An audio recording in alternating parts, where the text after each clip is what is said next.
G'day, mate. Welcome to the Horror Hangout. Sorry about that. A podcast where film fans watch the best and worst horror movies of all time and talk about them. My name is Ben Errington, and today I'm joined by regular co-host, and he's on the other side That of the bloody world. What's his name? not Australia though, the other direction. That Yeah, flaming galah, Andy Conduit Turner. Hello Ben, how you doing? don't call yourself that. I'm doing well. I'm doing well. Sorry about the intro. I guess like cultural appropriation is very key to today's episode because I went to the Forbidden Worlds Film Festival, which was a lot of Australian movies. There were inflatable kangaroos. There were flags. There were what's the hat called? All the corks hanging off it. I don't know what that's called apart Yeah, from just a core corks hat. cat. I would say mild cultural appropriation, but not like mean cultural appropriation, just like silly. And I think Just like a everybody walkabout bar. like a walkabout bar. Yeah, exactly. I know we've got a couple of we've got a few listeners in Australia, so I will say Um, sorry for that, but also deal with it. You know what you're getting yourself into with this show. But yeah, Yeah, Andy, nah, you're don't you're worry. Like, you're not in Scotland. are you gonna ask? You're not on your usual digs. No, I'm not. So apologies if I once again sound slightly to the audio sensitive. I might sound a bit unusual because I'm on my laptop. I'm on my headphones rather than my lovely microphone, which I was not going to haul across to. I'm No, in you don't want to Utah. do that. Well, I think it's admirable that you've turned up for the podcast, because I will say we did previously advertise that my wife, Charlie Errington, was going to join us for this episode. She is otherwise engaged, family stuff, nothing serious. She's helping her mum move house. She's busy. I knew she was going to be busy. She's apologized to me. I will pass on that apology to you, Andy, and to our listeners. But I have asked her, you know what, join us for next year, next month, when we're talking about Guillermo del Toro's Frankenstein. And she said, yes, I'm up for that. And I said, if you don't turn up again, That's two strikes, that is, that's, Charlie. that's two strikes. And I want to say you're out. Some people probably got two strikes before who we've asked to be a guest. I'll say two strikes, you're in our definite bad books. Three strikes, thou shall never hear from us again. Unless, not to call favorites here, but she is married to you. I imagine if there was a time I was traveling, you'd probably be like, "Come on, Charlie, get on." Yeah, she'd be up for that. She'd be up for that, but to be fair, she didn't watch all the films at Forbidden Worlds Film Festival. Not that you did that, but she did see a couple of me. She watched Body Melt and the film we're discussing today. We'll look Hmm. forward to reading her reviews on her other platforms. But bearing in mind you're talking about next month, then, so Charlie's going to come and join us for Frankenstein. What else is going on next month? Yeah, I mean, I can tell you. So it's not all that often that we get this ahead of the game, but I can tell you the lineup for next month for November Horror Hangout, and also some of the guests. So first episode will be Fright Fest Halloween. We're going to be covering that remotely. We're not at the event, but we've managed to see most of the films. There's going to be a couple of big omissions, but we're going to cover all of the other films. That's a pretty concise, a pretty decent amount that we're going to be covering. Yeah, So. there's some good. I've really enjoyed some of the Halloween lineup. It's been some really good stuff. This is the first time as a podcast that we will have covered all three Fright Fest events in 2025. You and Emma Cownley obviously did the first event, Fright Fest In Glasgow. Glasgow, yeah. We did obviously the main event in August, and now Fright Fest Halloween. So I think covering all three events and attending two out of three in person aren't bad in terms of the numbers, right? Not a bad shout, right? And we'll see what we can do to top that again next year. Have we got how many hours of Fright Fest related content have we Fright put out? Fest. Oh yeah, the most without a doubt. Well, I say without a doubt. I don't know. I haven't crunched the numbers, but I think if you want the most cohesive in terms of length, Comprehensive. comprehensive in terms of films covered, but also like length of coverage, because we do like to harp on a little bit, and we have done 5 hour episodes. That might sound like a nightmare to you. To us, it's nothing more than a editing nightmare. Because when we're, because when we're doing everything else is fine. An editing and exporting nightmare. Because when you try and export a 5 hour video, it goes, "Are you all right?" You remember back in the day when you used to move things on Windows 95, and it'd be like Oh yeah, Windows 95 Movie Maker. it would be like a 1 megabyte file, and it'd go, "It's gonna take 35 years to move that." It's a Yeah. little And bit like also, that. we're actually just giving people a listen. Absolute value for money. Lesser podcasts would paywall this stuff. Yes, they would. Um, and then after that, Predators, Badlands, new release. We covered Prey on the show, so we might as well continue with covering the new Predator movies. Um, we will have to go back and check Do off Predator 1 and 2 and Predators. Predator 1 and 2 and Predators, because yes, we have covered The Predator and we have covered Alien versus Predator. Have we covered Alien versus Predator Requiem? I think we did it in the same Requiem. episode.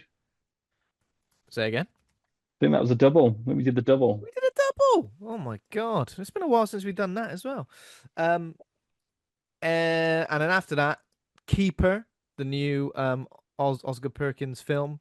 I say the new one. He's cracking them out like it's nobody's business, and he's filming them back to back. Yeah. We do have a guest confirmed for that. We have Johnny Vivash, the hardest working man in UK in independent UK horror. in UK independent horror.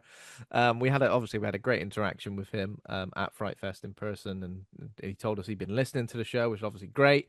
And then we were like, Johnny, you have to get on the show. Obviously, he's the star of How to Kill Monsters. He was in what was that short film called? Buzz. Oh, Blood Buzz? You're Blood asking Buzz. me, and That's I'm it. Sorry to put you on the spot. absolutely like hanging from jet lag. Blood Buzz. Blood Buzz, yeah. I'm not going to question you. You're quizzing me this time, which is fine. Um, and then rounding off the month, we'll be talking about Guillermo del Toro's Frankenstein. As I just said, Charlie hopefully will be joining us for that. I've seen mixed reviews so far. I've seen a lot of people saying, "What's Frankenstein doing being sexy?" Don't know how you With the feel same about thing that. as Nosferatu was doing earlier this year. Yeah, I guess so. But I feel like that was unintentionally sexy for Nosferatu. It was more about the voice and the things he was saying rather than the way he necessarily looked. Because let's be honest, he looked fucked. Chicken leg day. He looked bloody malnourished. Um, Utah, that's where you are right now, isn't it? Right, yeah. Any horror films set in Utah? Do we know? There probably are. There's some wonderful maps you can get online where you can find them, but I none think that a lot of stuff immediately was spring to filmed in mind. Utah rather than set. I'm just looking at now. There's a lot of Halloween 4, 5, and 6 filmed Oh, in filmed in and around Utah. There's actually a few I'll have to places watch out for the cult of the thorn while I'm here, I you'll guess. have to watch out for that cut of the phone. See if Paul Rudd's knocking about anywhere. Um, yeah, there are some filming locations. A YouTube video's popped up. You can go and see where Michael Myers got his mask. Again, I'm not sure which Halloween. Exorcist 2, The Heretic. A lot was filmed in Utah. Troll 2, 1990s. I Cult. can do a big, oh my Oh my God. god. Uh, Hereditary. Not entirely set in Utah, but some parts are apparently set. Um, Wolf of Snow Hollow, set in a small Utah town. Um, I oh, love Wolf of Small Hollow. Snow Hollow. Deadstream filmed in Utah. It's the place to be. I might bump into some of these characters this Oh, weekend. right. There's two more now. Frozen 2010. I AKA guess eaten in brackets by wolves. you could jump down, you'll be fine.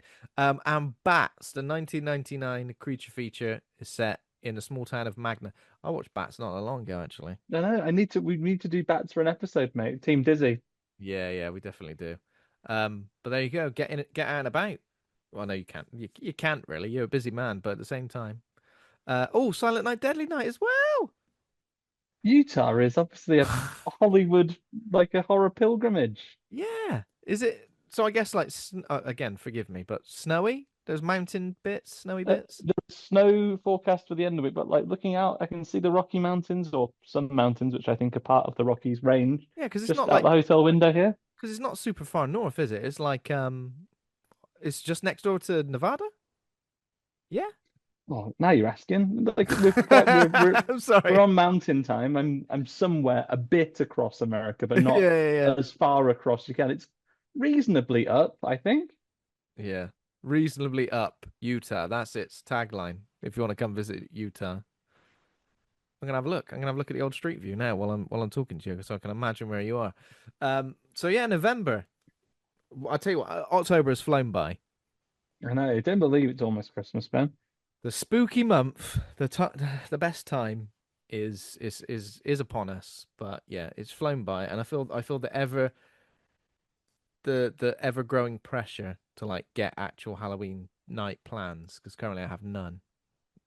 You, I'll be sat at an airport doing my live stream then. oh yeah, that's right. You're at Utah Airport, aren't you? I think last week I think Ash is coming over, right? That's the Yeah, I think event that Ash she's is going to be coming over. announcing on socials shortly. Yeah. So that'll be nice. But yeah.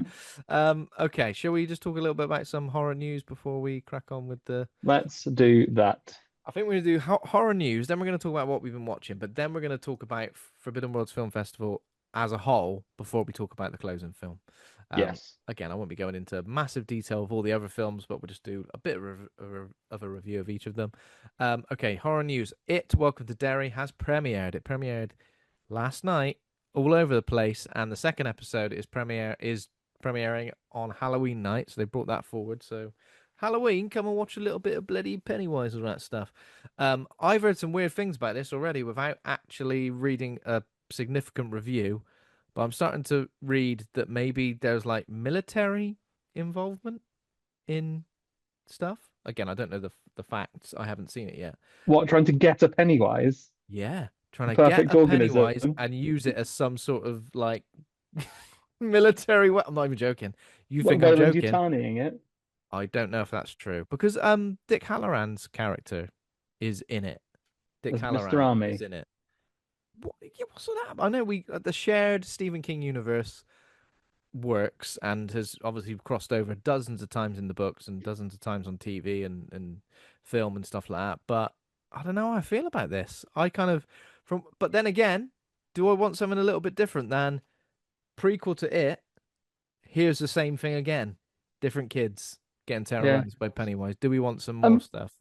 I'm looking forward to seeing it. I think the team behind it's really good. I'm looking forward to it. The only thing that's given me any of classic Bone Temple anxiety about it has been some infographics saying like, and here are the plans for the next 3 seasons. Like season one, this Pennywise comes back. Season two, season three, that ties it. I'm like, oh my God, don't map things out. What you're planning and what you're predicting is happening for 3 seasons. Let me have some sort Yeah. of surprise in my life, or don't set yourself up for it not to run that long. Yeah, exactly. Don't want to get cancelled. If I travel back in time, if this was real, of course, I'd just go Yeah, and find one of the kids and go, listen, that Pennywise terrorizing you. All you got to do is neg him to death. slag It's him off. fine. Yeah. It's fine. That's how you beat him. Neg him to death. Call him a knobhead. Can you Call him. imagine Pennywise came back in like year 7 in like a British public school? Oh, yeah. What now? You mean not in the past? Like now? Now, Yeah. 2025, Pennywise, 10 minutes, 10 minutes. he'd be there. All the kids in balaclavas coming at him. Yeah, Yeah. I mean, me, I'm hardcore. You know what I mean? I ain't even got the deadlights in me. I'm hardcore, but sometimes I feel a little bit like, whoa, Jesus, what's going on? Don't kick my he'd head be in. dead of being called a waste man within a few minutes. Yeah, oh, that'd be a great way for him to go, wouldn't it? In fact, I'm gonna lobby for that now. UK set, Pennywise, set in London, let's say, Just a short just a inner short city London school. inner city London. Yeah. Oh my God, this is great. This is great. What would it be It's called? the horror film is it is still called Stephen King's It has a really bad day.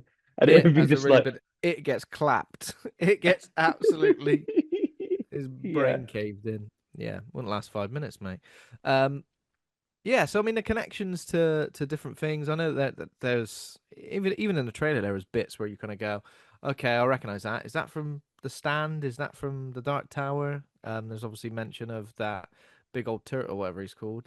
Um, yeah, the turtle that is the enemy of Pennywise, Yeah, Nemesis, yeah, my when you said the turtle, I thought of a tune, Golden which is the Axe. turtle's name in which I did think of Golden Axe as well. The one from Discworld, the Terry Pratchett books.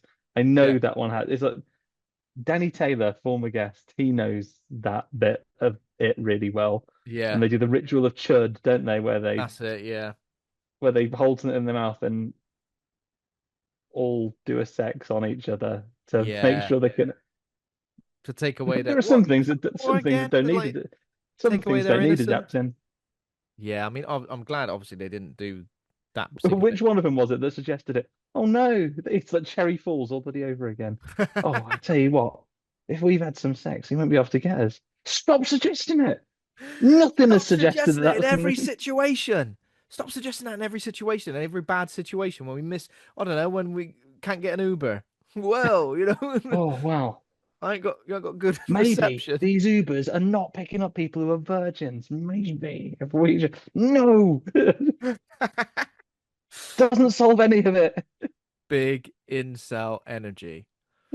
Um, so yeah, that's it. Well, considering, I mean, I'm gonna be watching it.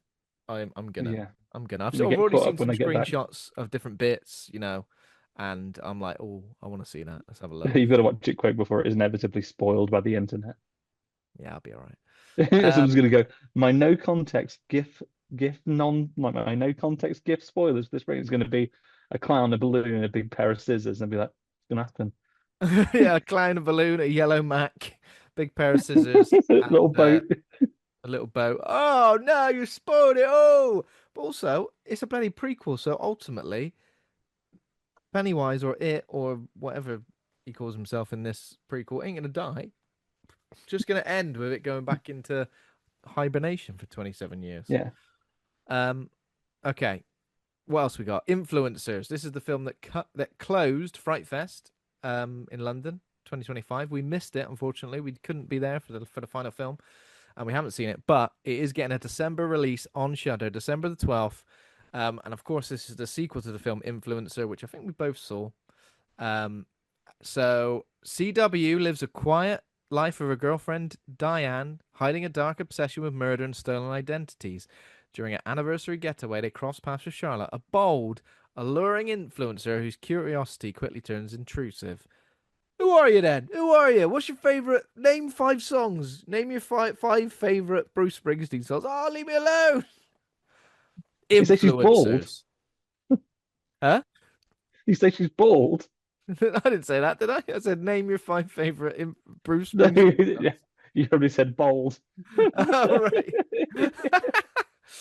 A bald influencer. What's interesting about this is that Cassandra Nord CW, we didn't get a chance to speak to her, but she was in and around Fright Fest. She was at the karaoke. At one point, I turned around and she was there. I gave her a smile and a nod, as if to say, "I've seen your film, and I know you're in the closing film of this festival." Rubbing shoulders with the But I stars. haven't seen it, so I have no comment to make. And I'm Well, at I a haven't bar seen right it. now in a noisy pub. Yeah, I can't say you're great in that because I actually don't know. So I could have lied, but I'm not about that life. Um, To be fair, she only gets spoilers for influencer. Her plan only gets slightly rumbled by the fact she makes a video editing problem while like she doesn't quite capture the motion of her face, does she? And it glitches out and you oh see her real yeah. face. You could have, as a professional video editor, Ben, you could have given us some advice at great length in the pub, and you could have been in I'd a cut new that bit me out. of like I'd you cut the whole shouting bit in out. the ear. Sometimes it ain't worth saving. Just cut the old bit out. That's what I say. That's what I would have said. I would have give it unsolicited advice. She's like, "Oh, that was nothing to do with me. I'm just in the film." Yeah, but get the editor on the phone. Get the editor on the phone right now. Put him on. So now Put him on. listen, this What's this that? fictional. Get CW on the phone. Get CW on the phone. You do know she's fictional. No, no, no, no, no. But yeah. It goes if in influencers, she becomes a final form. She becomes DW, Arthur's sister. Always moaning about something or the other. Bloody hell, DW. Did we make that comment to the director of your host? I think we might have done. Or did we say it to each other? That was his actual name, though, so I wasn't going to say that to him. Yeah, but he probably knows. Is it like that time when we interviewed the director of Founders Day, Blunkvist, and beforehand I went, "There's a Man United player called Blunkvist. Any relation?" Fucking hell, why did I say that? Oh God. I mean, if we're sharing bullet to the face moments as well, it was after we talked to another, we were getting ready for another conversation, and I mistook. I said, "Oh, okay, you're the lead actor in this film 30 years on," and I was like, "Oh, hey, how's it going?" And she, "Oh no, it's the costume designer." And then Yeah. Ben was like, "Oh, I worked it out just for a spoke to her. I dodged the bullet." I said, "You dodged the bullet because I was because you witnessed me being shot in the face by it." To be fair, I was mildly confused. And we're not going to name this person. It's unfair. But I was mildly confused, thinking, have we got the right person? I can't. because we usually, let's be honest, we're pretty spot on with stuff like that, aren't we? We know who Yeah. the person is, we know exactly who what their role in the film is, and we do a little bit I'm of like an research episode of Crime Watch, beforehand. Matt. I can look at someone and imagine them 30 years in the future or Yeah. past. But for some reason, both of us just shit the bed. But well, I managed to clean up the shit from my bed mere seconds before pressing play, And meanwhile, forgetting I had that like maybe. scene from Train Spotting, wrestling with the mum over it Oh God, yeah. at the Oh no. breakfast table. How much shit is there in that scene? Unbelievable amount, and you just threw it into the face of someone else stood Oh nearby. God, thoroughly delirious. Yeah, Last bit of news is the horror comic Something is Killing the Children, which I think you've mentioned on this show before, Andy, but it's getting a movie and series adaptation from Blumhouse. Blumhouse, put your bloody finger out. Come on. yeah. Um, Do some work, why don't you? Come on. do some bloody work, will you? God, I haven't heard your name in ages. So the title by James Tinian the fourth, James T in the fourth. Yeah, and one of my Werther. favorite horror comics people. Yeah, yeah, it is great. And then, well, sorry, he is great. Sorry, I've not actually read this comic. The biggest horror comic since The Walking Dead, apparently, and it's getting adaptations all over the place. I would tell you more, but it looks like this website's hidden behind a paywall. Oh no, I can see it now. Um, but yeah, it's had enjoyed Hollywood's attention since debuting in 2019.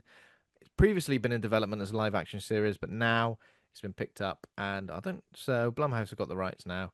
Uh, the co-creator Have you read any of it yet, Ben? no, Right, so have it's about not. a hunter by the name of Erica Slaughter, who goes to find out what is killing the children. She teams up with some of the local Oh, kids. I see. All right. And not a former guest actually. We've spoken to her, but never on camera. Kato, who you will recognize from films like Revealer and from Black Mold. We've met a Mm. couple of times at events and kept in touch with. One of the main conversations I had with her, first and foremost, actually, when we were in London a few years ago, was that she would love to play Erica Slaughter. She feels it's the role she was born to play. Oh, So I'm now saying it live here on this podcast that I agree with it, and I think she'd be excellent. Get a oh, hell cast. yeah. It reminds me of just some of the visuals. Do you remember Scott Snyder's Witches? Witches with a Y, W-Y, Chiz. That was definitely getting an adaptation at some point. I think it was a few years ago where we said, "Oh, we're getting an adaptation of this." 2021, Snyder announced that Plan B was working on a TV series for Witches with Amazon Prime. The show was officially greenlit as an animated series on February 8th, 2023. Where's this then? Because Yeah. Witches is kind of serious, is kind of similar in terms of that plot you just said. Maybe not like an actual monster hunter, but like some people in a town, if I remember rightly. Get them out, everybody. Get Oh. them out! Come on, we want that. Look forward to that. Okay, so let's talk about what we've been watching. We're going to talk about Before you some. say that, Ben, I'll just tell you because we haven't got the chance to catch up with them yet. Yeah, At time of recording, there is a few days left on the Bloodstream Kickstarter. So the folks from Hellbound Media, I yeah. have the numbers. I've been meaning to text them. I've been traveling around the world, lads. If you're listening to this before I managed to text you, I'm so sorry. We will catch up after you inevitably hit your funding goal. They are perilously close to finishing now. They're at the high 90s doing a UK independent horror movie anthology. They're great Yeah, writers. I know their work from comics very well. And Gene Dulder's one of our former guests, has yeah, directed a segment of it as well. yeah. So yeah, good people that I know are very capable in their craft as well. It's going to be great. So at some point, Absolutely. hopefully, between the ending of the funding and it coming out, we will get them on for a chat. But in Well, the meantime, act now, get and check out the now, if you Kickstarter. want to find out more about it, go on any of our socials because we've posted about it on Facebook, on Instagram, and other places. Um, basically talking about the Kickstarter and providing a link to it. So if it sounds like it's up your street, go and have a little look. See, Nice. God damn But you. sorry to interrupt, Ben. Get on there. What have you been watching? Okay, so let's talk about what we've been watching, but not anything that I saw at Forbidden Worlds Film Festival. We'll catch up with that in a minute. So I'll talk about two documentaries that I watched. One, which is brand spanking new, and one which is a little bit older. So the one that's brand spanking new is Chain Reactions. This is a documentary from About um Tina Turner? it's about that film with bloody Keanu Reeves and what was that Chain Reaction? It's a great name for it, isn't it? A chain reactions Yeah. is basically people talking about Texas Chainsaw Massacre, and it's not in the sense of a talking heads documentary where it's just loads of people talking about different things. It's specific experiences with Texas Chainsaw Massacre from five creators. So we've got Patton Oswalt, Takashi Miike, the director of things like Audition, of course, Hmm. Alexandra Heller, Nicholas, Stephen King, and Karen Kusama, who is the director of Jennifer's Body, The Invitation, The Outsider TV show as well. Um, this is great. And it's a really good way for, I mean, thank you to Lightbulb Distribution Entertainment for sending us a copy of this movie for us to watch. That's um, really kind. But it's from Dark Sky Films, Lightbulb Film Distribution, sorry, from Lightbulb Films. And it's a really interesting way to frame a documentary because rather than talking about every single thing about the film from start to finish. You know, the how it got and behind the scenes and stories about Toby Hooper and the stars and I guess like the controversial reaction to the film. It kind of just focuses on people's understanding of what the film represents to them, and they're all very very different in terms of what the film represents. Loads of stuff that like I've never even thought about before. You know, some people going like it's a home invasion film from the point of view of Leatherface. Yeah, Just chilling it's out. chilling at home. Other people saying they don't even reckon Leatherface killed anyone before these people. Like all the bones, they reckon he's just dug those people up. These are the first people he's killed because they've actually come to his house. He's never been the type. And then again, there's stuff that kind of goes against that because it feels like um the hitchhikers like targeting them. So like that goes against that a little bit. But yeah, some really really interesting discussions surrounding the film and like when they first saw it as well. Like Stephen King didn't actually see it until a few years after it was released, and I think he just stumbled across it because it was like a double feature of theater when he was watching something else, and it just happened to be that as well. And he's like, "Oh, I'll check this out," and it like changed his life.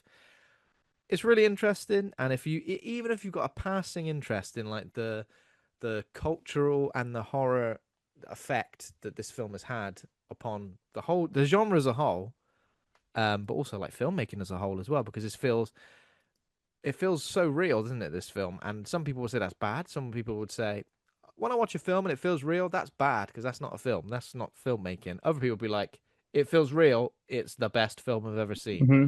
and it does just make you go, God, I want to watch this again. Like, it's been a while It's since been I've, so long since I've seen it. I've yeah, never seen the.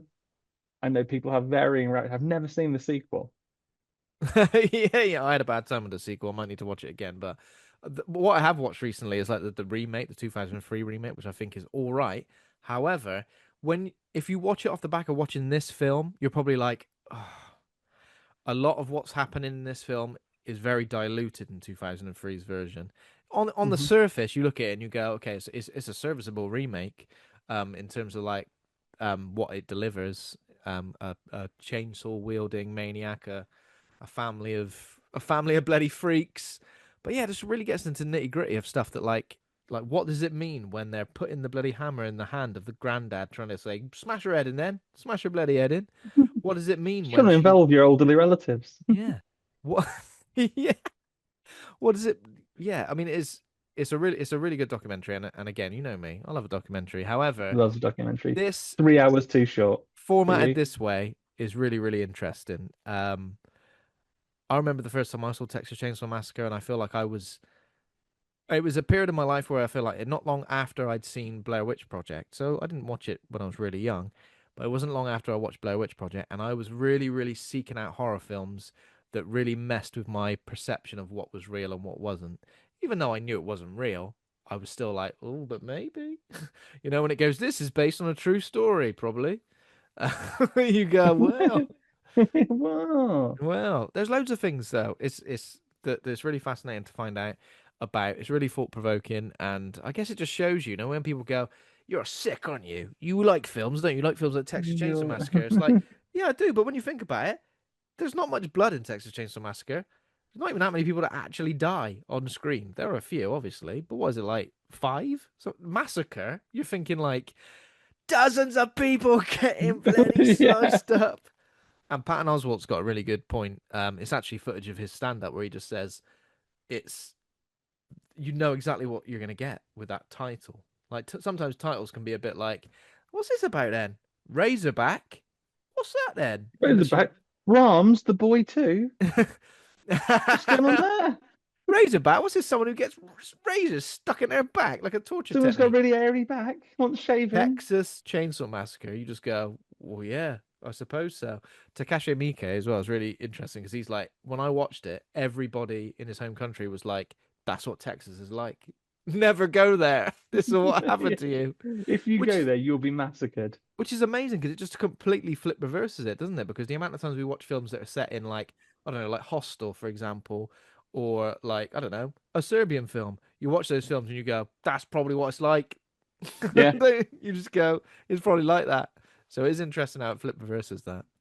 Um, but yeah, I recommend it. And the other documentary I watched was an earlier one, 1984, same year as Razorbacks, Terror in the Isles, which is basically just like a documentary about horror and thriller movies from around about that era, maybe a few years before.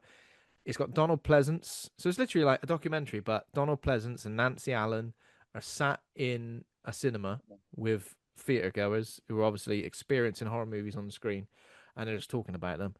It is less of a documentary and more of like a clip show. It feels like a clip show. It feels like I'm watching that episode of Friends where they're trapped somewhere and they're all going, remember these memories we had? And occasionally Donald Pleasance will say something. In terms of like the themes it goes through, are quite vague. It's kind of like, here's some stuff where there are some, it's like a thriller, and there's some, this is what happens when relationships go bad. Here's what happens when your dad goes mental. The Shining, for example. This happens when your monkey gets bitten I by a said no. bat. That's Oh, what's right, wrong with okay. Ben. I'd enjoy that. But it's like, there's loads of good, like The Thing, Invasion of Body Snatchers, just The Shining, as I mentioned, but Rosemary's Baby, tons of films like that. But it does end with Donald Pleasance in an empty theater saying, "Sooner or later, you must leave the theater. What he's done Sometimes there is alone. But you have to go home." And he just he's done walks a out. little poem to finish off with. And he walks out and goes home. Because I feel like, considering the type of documentary I'm used to, it probably didn't quite scratch that itch. But if you want to sit and watch something and go, A, oh, it's that film, or B, oh, what's that film? Then it's the best film for you. It's the best film for you. It doesn't tell you either. You know, when films usually pop up and give you a little thing in the corner saying this is from this film. Yeah. There was loads of stuff popping up, and I'm like, what the hell's that? I had to search like a Shan't tell you. yeah, search like a really niche bit of dialogue or something to find it. But yeah, check either of those things out. I know Chain Reactions is available from the 27th. That's now. It's available now in the UK. It was out a Oh, little bit sooner. It was out on the 21st, I believe, in the US, but it's out on the 27th now in the UK. So hunt it down wherever it's streaming. It was good. It was really good. I will. I shall check out both of those. Yes, indeed. Do it. I've got a Anything couple you've of bits seen? that I've watched, Okay. Ben. So I have seen a couple of films. Another one that was kindly provided to us by the filmmakers, which is also available on digital right now. I can tell you, if you happen to be in the US like I am currently, you could get it for 3.99 on Prime Video. Oh, lovely. Other platforms that don't give Bezos any money are also available. Yeah. It is called, in its native language, an Indonesian horror movie called Setan Alas, or The Draft, if you want to anglicize Oh, it. it's Indonesian. I didn't realize that. I believe it's Indonesian. Yes. Apologies if I have now completely bombed out. My confidence withered as soon as you got me to say it twice. Oh no, I didn't know. Sorry. I believe it's Indonesian. Um, the it is by a director called Yusron Fawadi, who also wrote it, and it is about five typical college students who go classic horror movie style. Apparently, these things translate globally to a cabin in the woods. But what you then get is some, I would say, some next level metafictional stuff. They soon realize that they are in a battle of wits against like an omniscient thing, and it's hard to go to. They basically realize that they are within the machinations of a script writer who is Oh, writing a okay. script I've got you. for a horror movie, That's and interesting. then using their inside knowledge about being in horror movies when they realize they're all stereotypes, they are acting in the film in a way that tries to force this omnipotent scriptwriter that sits far above them in another dimension to have to rewrite the work to avoid themselves being killed. Bloody hell. Um, I've never seen anything quite like it. It is a whole new level of metafiction. It is an independently budgeted horror movie. It is incredibly self-aware. I had a lot of fun with it. It is so it's available to stream right now. And also, Awesome. I feel like with fest being more heavily involved in festivals this year than we have been perhaps previous years as well. Really cool to see more films from countries where we don't get to see that much because you saw, one of the films that, well, a few of the films actually for Halloween that we'll be talking about next week, Oh yeah, Post Hatch, which all is over the in the world. Yeah, Philippines. Yeah, yeah. Interesting. Yeah. some really interesting stuff Mm. coming out of it. Other than that, I caught up on a few of the films we'll be talking about in a minute, but of course, Ben, couldn't let a week go by without keeping on top of another Oh, look episode at that. of Friday the 13th, the series. Actually, I'll tell you about Friday the 13th, then I've got one more film to tell you about, which is my tentpole moment. But remember last week, Ben, I told you the episode was called Wax Magic. And I said it was about surfboard. I think Ash was the closest. It is about waxworks. The carnival comes to Ah, town. that's too obvious. The carnival comes to town, and Mickey's not in this one. She's away. She's having a week off. And having been stood up by a date, I mean, good on his date. Opens the episode very frustrated because his date always gets a bloody says she's poorly when she doesn't want to go somewhere. Bearing in mind the track record of people you've been in love with dying horribly to anyone in this cast, it's probably wise that people don't want to date you. But they go to a Stay carnival away from me, will you? and he immediately bumps into and massively falls in love with a beautiful woman who works at the wax museum, and she's got a super possessive husband. I'd stay away. Where'd you work? Wax music. Sorry, ain't for me. I've had It's a gonna lot, be lot of weird haunted. experiences recently. Um, yeah, it turns out that it is she herself, spoilers for a series from the late 80s, is a wax. Right. Have the cursed items that they were collecting just been forgotten about at this point? No, this is a cursed item. Now, what I can't explain to you is She is the wax, wax. how the waxwork figurine is Her. part of the magic. Because the haunted item in question is Louis the XIV's handkerchief that was given in payment to Madame Tussaud. Madame Tussaud is in this. In payment. Yeah, Right. Here's your invoice. Thanks for being a valued client. It's a lot, but we've used a lot of wax. Okay, and that's expensive these days. So here is your here's my invoice. This is how hanky. much you owe us. You can take my handkerchief as payment.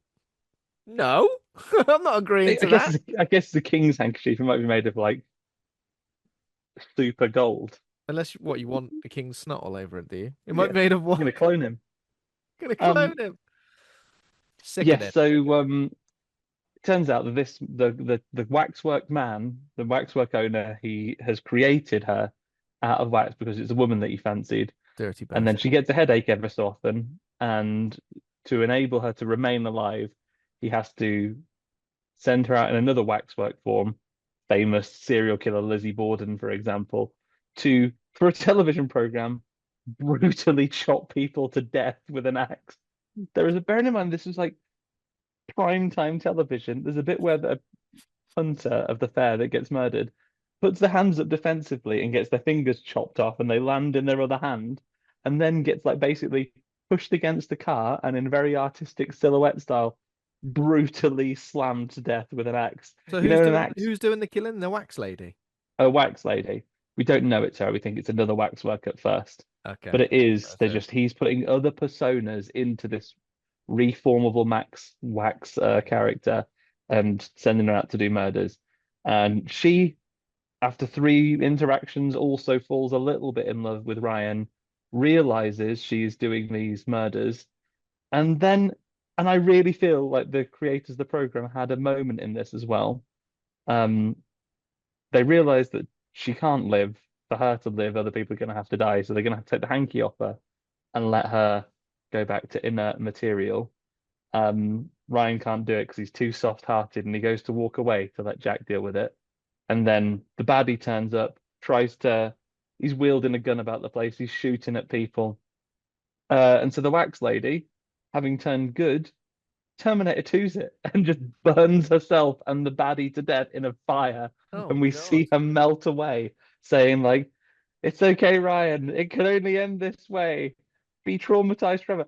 Like, as much as I love this show, Ben, I'm getting increasingly depressed by the fact that every one of their Yeah. episodes at the moment finishes with one or other of them being absolutely heartbroken. Yeah. But you know, it was the perfect remedy for feeling terrible about Ryan Dallion's love life dilemmas. Go on. Another film I watched, and we definitely mentioned it on the podcast before. I can think of two occasions when it might have been, but I don't know which one exactly. I Mm. watched the 2024 film directed by Nam Dong-hyuk called The Handsome Guys. Ah, those handsome guys. The Handsome Guys. Now, this either came up when we last did a Korean horror movie, Yep. so maybe Gyeongjam Haunted Asylum, maybe Train to Busan, or Yep. maybe it came up when we did the film that this is a Korean remake of, Tucker and Dale versus Evil. Yeah. Um, I That's bloody loved it, interesting. mate, because it is, at least the opening is beat for beat the Tucker and Dale story. So some of those early bits, the bit with the bits that the chainsaw and the bees and the wood chipper, all in it. Yeah. But the film isn't a shot by shot, cut by cut remake. It Mm. is a it has, whereas Tucker and Dale versus Evil is a not a mundane as in boring, but a benign, non-supernatural. There isn't a horror story really in there. It's just a big misunderstanding and maybe a bad bloke at the Yeah. end. Um, there is a supernatural element to it. So it's kind of Tucker and Dale Oh. versus Evil meets Evil Dead because there is a cabin in the woods element to it. Um, I loved it. It's so funny. Genuinely, I was on a plane laughing out loud. Really, really funny. They have a cute dog. Um, Brilliant. If you get the chance to watch this, I'm going to recommend you try and seek it out, Ben. It Yeah. is, I've and just everyone added. listen as well. Really, really good. Really brilliant. I've I would just say at added it to least the on a list. par with the original Tucker and Dale versus Evil, if Mm. not like some elements. I mean, the bits that I have more the back end of that film kind of did lose it a little bit for me. This one really keeps it up momentum wise. I really, really enjoyed it. Amazing. Well, I've added it to the list. I'll be checking it out. Absolutely. Awesome. Yeah, worth checking out. I watched it on a plane, so I couldn't tell you where you might be able to watch it, but hopefully somewhere wherever you Yeah. are in the world. Awesome. Apart from that, Ben, just some Forbidden Worlds films. Yeah. So, I was lucky enough to attend Forbidden Worlds Film Festival. Thank you so much to Forbidden Worlds Film Festival for having us along. Super fun to see some Ozploitation films on the Bristol Mega Screen, which is basically like former IMAX screen. So absolutely bloody massive. Probably like the biggest screens that a lot of these films have ever been shown on, I would say. And I think they did say that a few times. They said this was in theaters, but like the likelihood that it played on a screen as big as this is unlikely. So yeah, Ozploitation. It's one of those genres that I guess I've seen a few things of, and maybe like not the older stuff like the '70s and '80s stuff, but I guess like Wolf Creek falls into Ozploitation movie.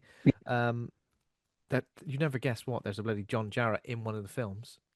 Did you know about this? John Jarratt's in it himself. He's in one of the films. He's in the movie Next of Kin, which may be my favorite at the festival. Maybe. Oh, I haven't seen Um, Next of Kin. but there are some films like Patrick, and I guess like Mad Max is exploitation in a way, and you can see how Mad Max has kind of like influenced some of these films that came after that, and even films from before that, which maybe influenced Mad Max in a way. But all of these films that I watched, they're 3 movies a day, but they were all first time watches for me. So it's a really fun because I think the other times, so I didn't go to Forbidden World last year because I was in the US, but the year before, and maybe the last 2 years before that, I've been to Forbidden Worlds, and they always show. I've seen Evil Dead, I've seen Elvira, Mistress of the Dark, I've seen Christine on that big screen. So I guess they're like they're not cult movies essentially. Like they are mainstream popular horror movies, aren't they? Um, but this event felt a lot more culty, I guess you should say. So let's talk about all the films that played at Forbidden Worlds Film Festival. We started with a movie called Long Weekend. Now that is a 1978 movie directed by Colin Eggleston. When a suburban couple go camping for the first time, I don't know where I read that from. When a suburban couple go camping for the weekend at a remote beach, they discover that nature isn't in an accommodating mood. I was Um, really hoping to see this one, but I haven't yet. What? so So give me the lowdown. John Hargreaves plays Peter. Bryony Behetz plays Marcia. She gave us a lovely intro to the film as well. Um, they are like a squabbling couple, a squabbling, but I really believe their relationship. It felt like a relationship of its time. Yeah, Chain smoking, chain drinking, squabbling couple who kind of like hate each other for some reason, but you find out more about the relationship as time goes on. Just like a really strange film. Initially, I thought it was going to be a bit like maybe like an Australian Eden Lake because they go camping somewhere. The locals are a bit weird. They end up a little bit lost, and then suddenly there's no one around. But without giving too many spoilers away, what feels like happens is they nature just starts fighting back against them in not in like out and out horrific ways, but just in ways that like are a bit annoying, I guess, because they're just like littering. The guy is like firing his gun off all the time. Driving their car around, just being.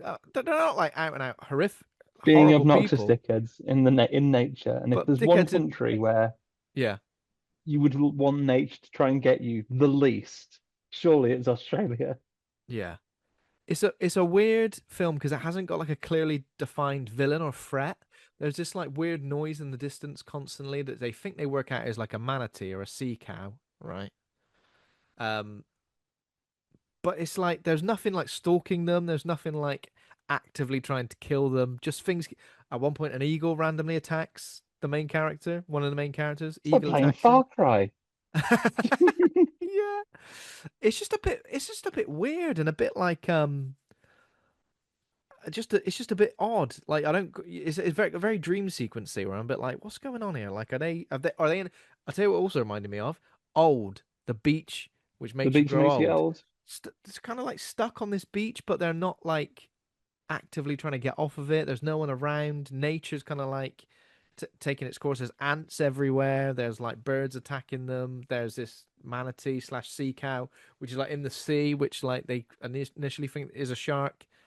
Um, I feel like if it really, really went somewhere interesting in that final act, it would have been really good, or at least good.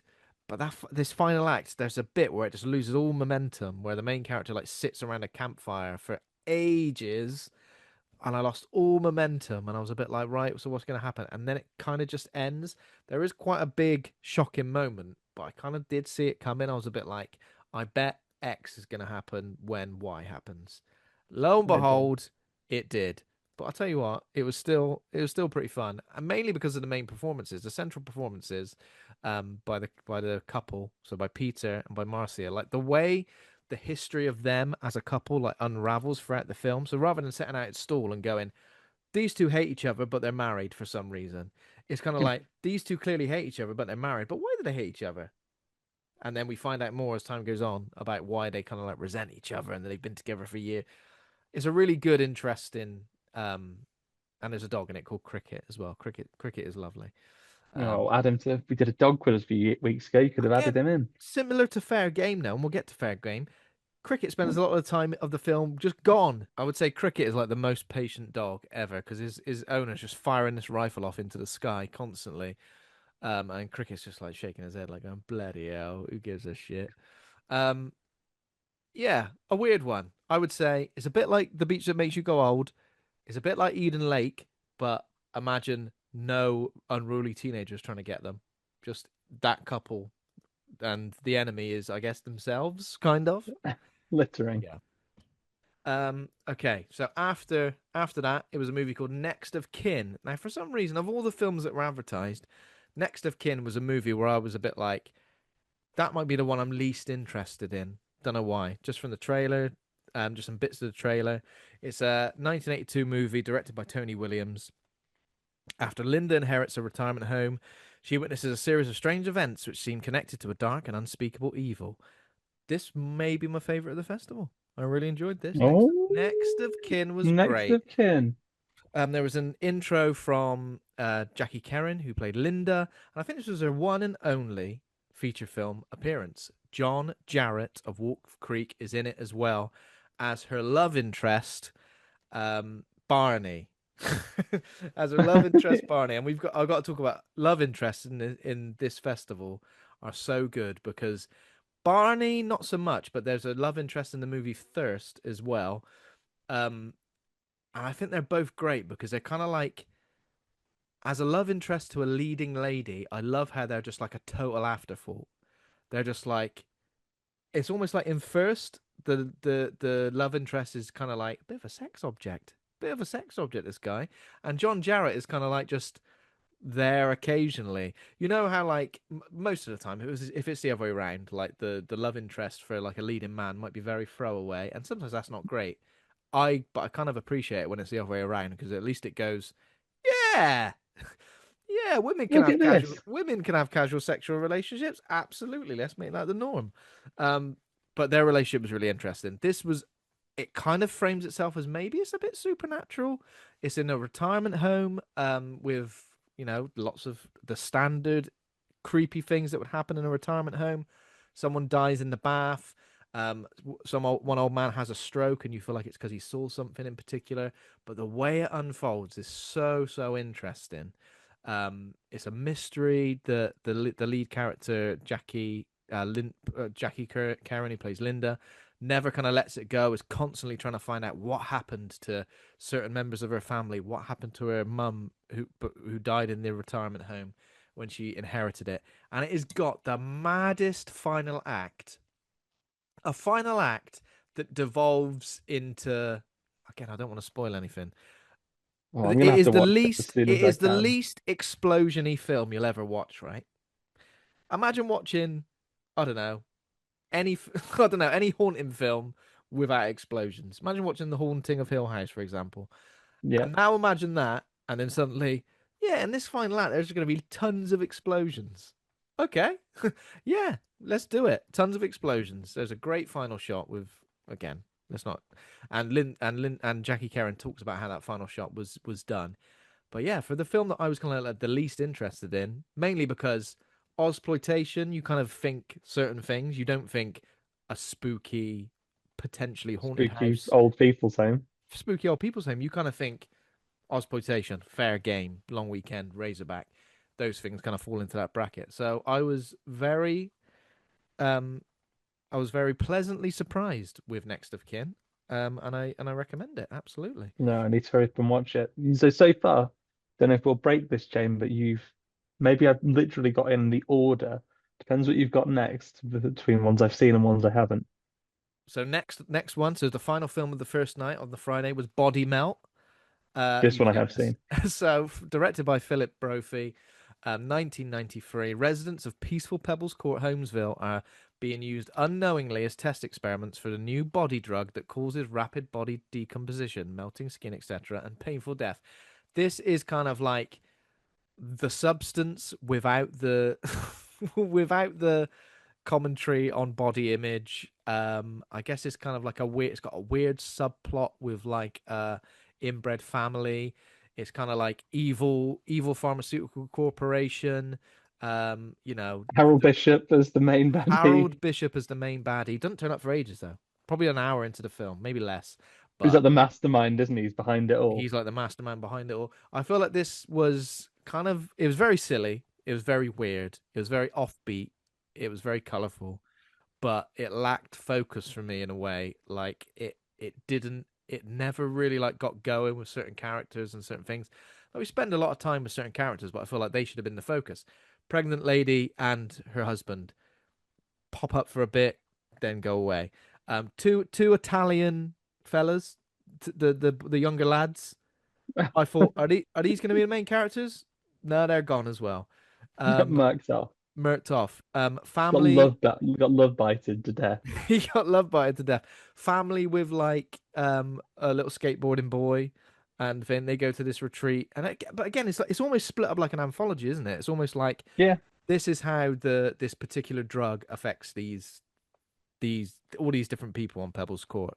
And I guess it's a kind of like picturesque suburbia with a backdrop of evil yeah, picturesque corporation. suburbia, like the main housing estate. Very Ramsey Street, isn't it? Very Ramsey Street, it is, yeah. Um, but it was weird, wasn't it? Like this was weird. I It's don't think very odd. this was if the other films are like straight up exploitation, this is kind of like I mean, what can Yeah. you? Like I could imagine like I was waiting genuinely for them, when the police are going around door to door seeing who's around in the street. Yeah, If Lloyd Kaufman had opened one of those doors, I would not have been surprised. yeah, It's very Troma. yeah. I feel like the what derailed it for me was the kind of subplot of the like inbred family because I was a bit like, what has this got to do with anything for ages? And when it does link to the rest of the story, I'm like, okay, I get it, but I feel like Harold Bishop should have been there from the word go, Yeah. and he should have like been leading it as the because it is pretty nuts. There's still some pretty good gnarly, gooey moments. There's like a whole vomit sequence towards the end with police officers covered in goo, Yeah, that drippings was with good. goo. Um, but I And feel like the I gone like the further. opening bit as well. I mean, I don't The opening's understand why good, the yeah. Car I don't chase. understand where the chemist who grew a conscience and was going to become a whistleblower, why did he stop before he went out? Let's have sex with this woman so I can get injected with this Yeah, yeah, poison. yeah, exactly. He just fancied a bit of sex. The score was pretty mad as well. It's kind of like techno. There's like a lot of thumping, like I thumping love the beats thumping and techno. I love the computer voice when it's doing oh yeah, when it's going through the the simulation. yeah. Um, there's a lot of good stuff going on, but it never really has the focus for me to really, really enjoy it. Like it's a great sort of like Friday night movie. Um, but yeah, because I feel like of all the films on the first day, Body Melt was probably the one I was looking forward to the most from what I'd read about it. So, and strangely, if I was going to rank the first three movies, it probably comes bottom of those three for me. Oh, yeah, Oh, okay. um, So that's day one. Day that's day two, gonna be one. a lot more involved then. Day two, we open with Fair Game. And this is a movie from 1986, directed by Mario Andriacchio. Um, a young woman running a wildlife sanctuary in the Australian outback is in for trouble when she's confronted by three kangaroo hunters. You say confronted, relentlessly Relentless, terrorized, harassed by. relentlessly terrorized and harassed by three of the worst men ever. First of all, I don't realize why. I don't understand why they're friends. Maybe you could say they're colleagues. They're all so different. You've got like Robert Muldoon. Is that his name? Muldoon from Jurassic Yeah. Park as one of them, like serious game hunter, like tasting piss on a nettle to see how far away you are, even if you haven't Yeah. pissed. Um, absolutely brain dead mechanic man, and then acrobatic. One of the little what are they called from Mad Max, the boys, the The Silver Lads. silver lads. He's like one of them, jumping around, doing flips and stuff. And but he's the worst one. I find him. He was the worst one. Um, basically they just terrorize this woman in the worst way possible. It feels like Revenge, the movie Revenge, a little bit. I guess it kind of leans into the kind of like revenge movies, the rape revenge movies of like I Spit on Your Grave, but maybe I don't want to. You can't really belittle what she goes through in this, but it's all pretty horrific.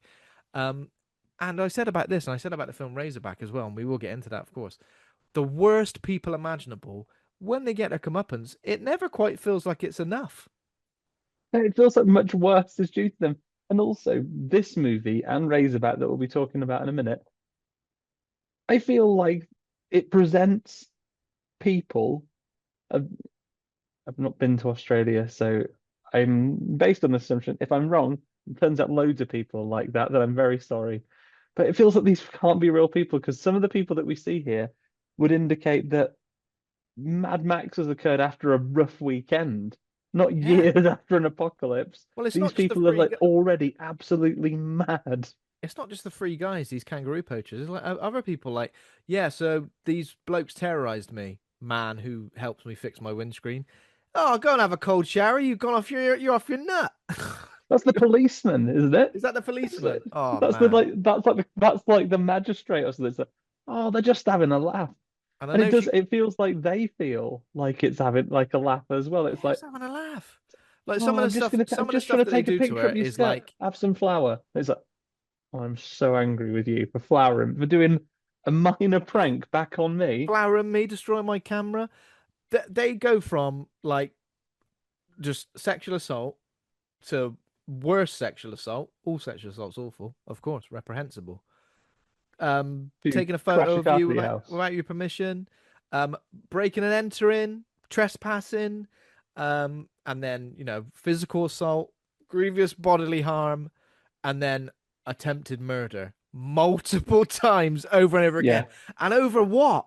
It's literally like, and over what? Like, we're on your property, and like, I mean, arguably the worst thing she does to them before she gets her ultimate revenge is welding their guns together.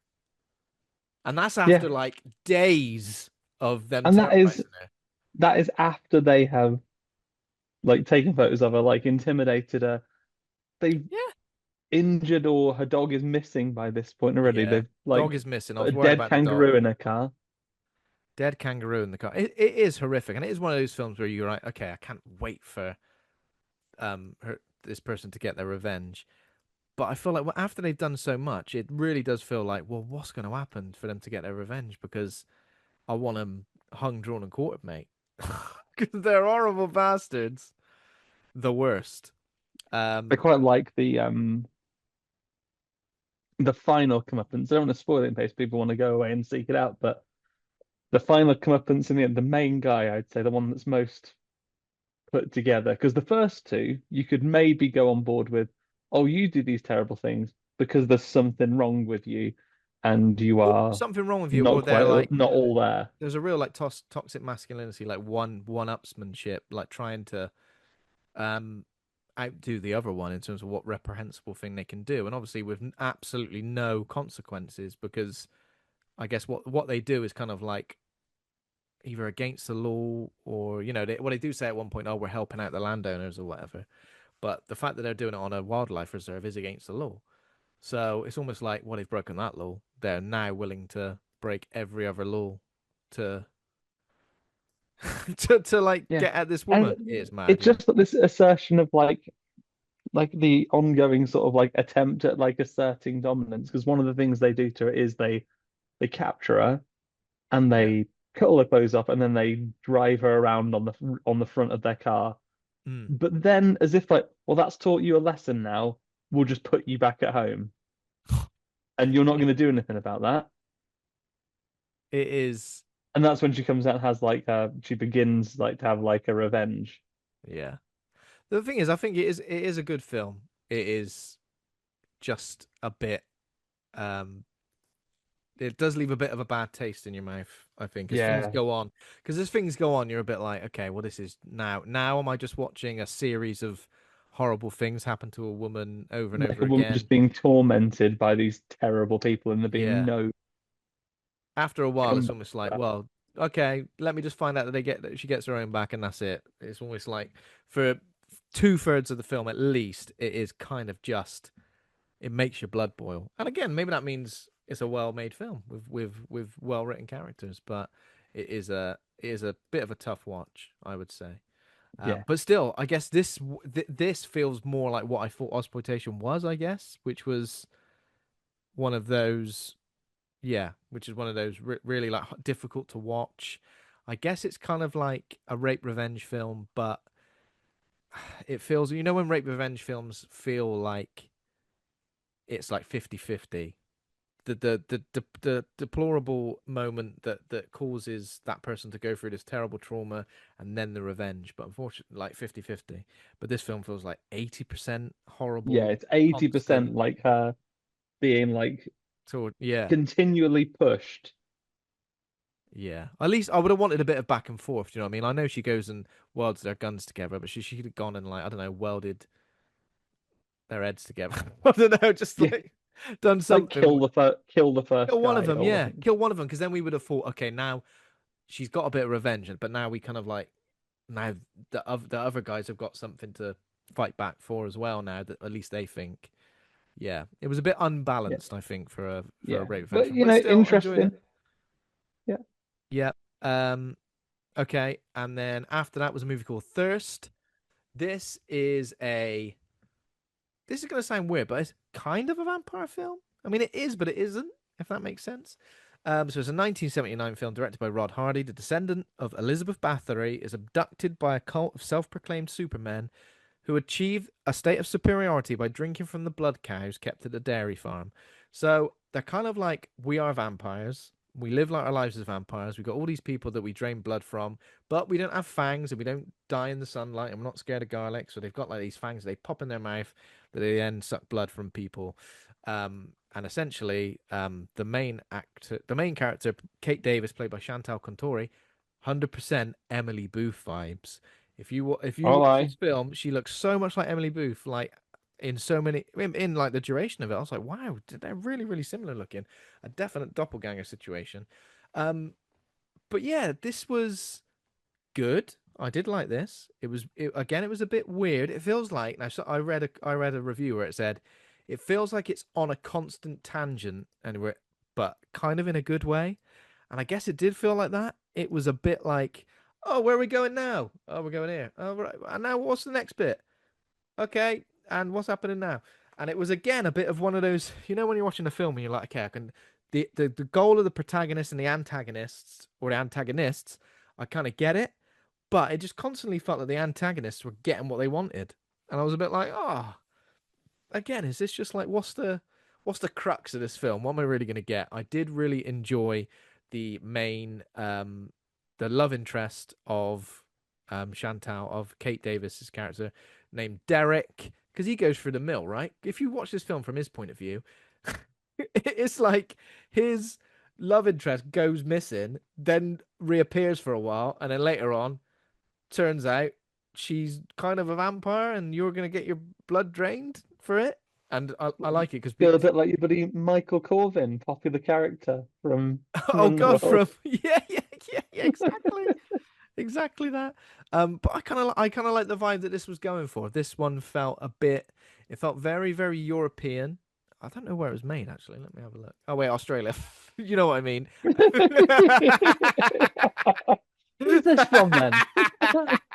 Where was this film made? I'll tell you what, though, one thing that is confusing about these films, and especially exploitation that I've seen from this cross section, is a lot of people have got very well to do like English accents or what sound like English accents.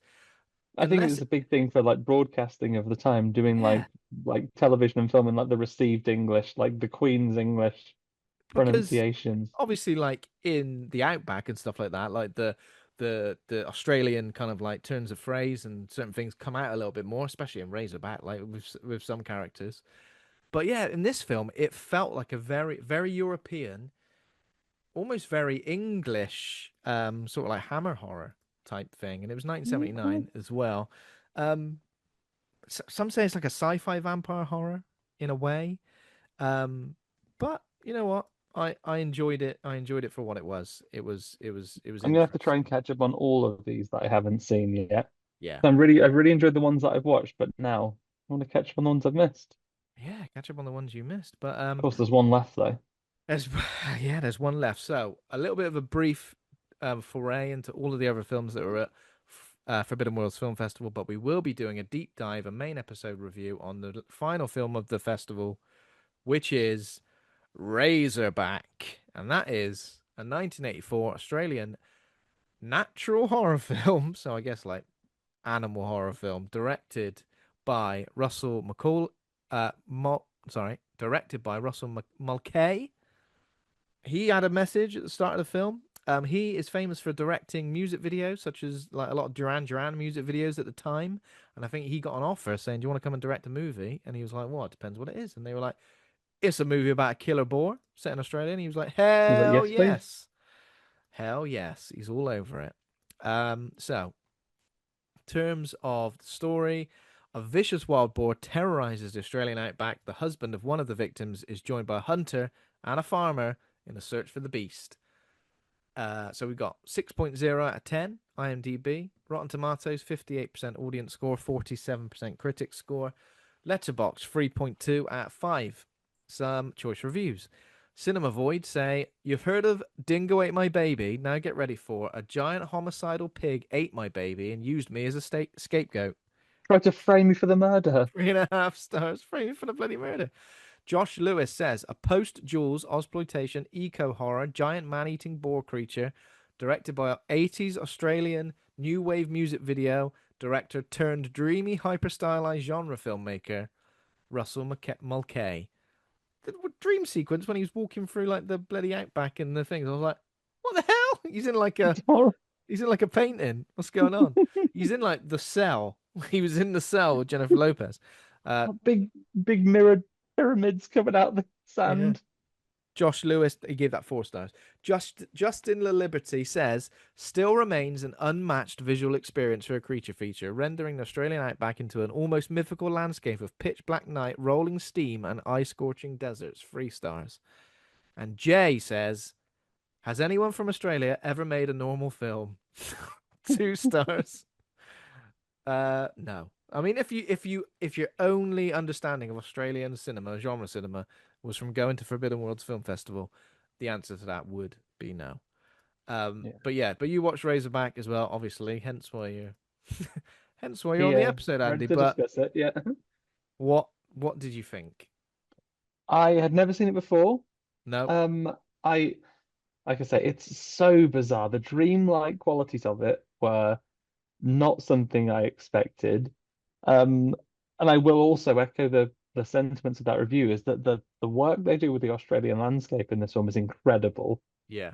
Um, I was expecting maybe slightly more Yeah. Razorback because this, a bit like Frozen, could be called Eaten by Wolves.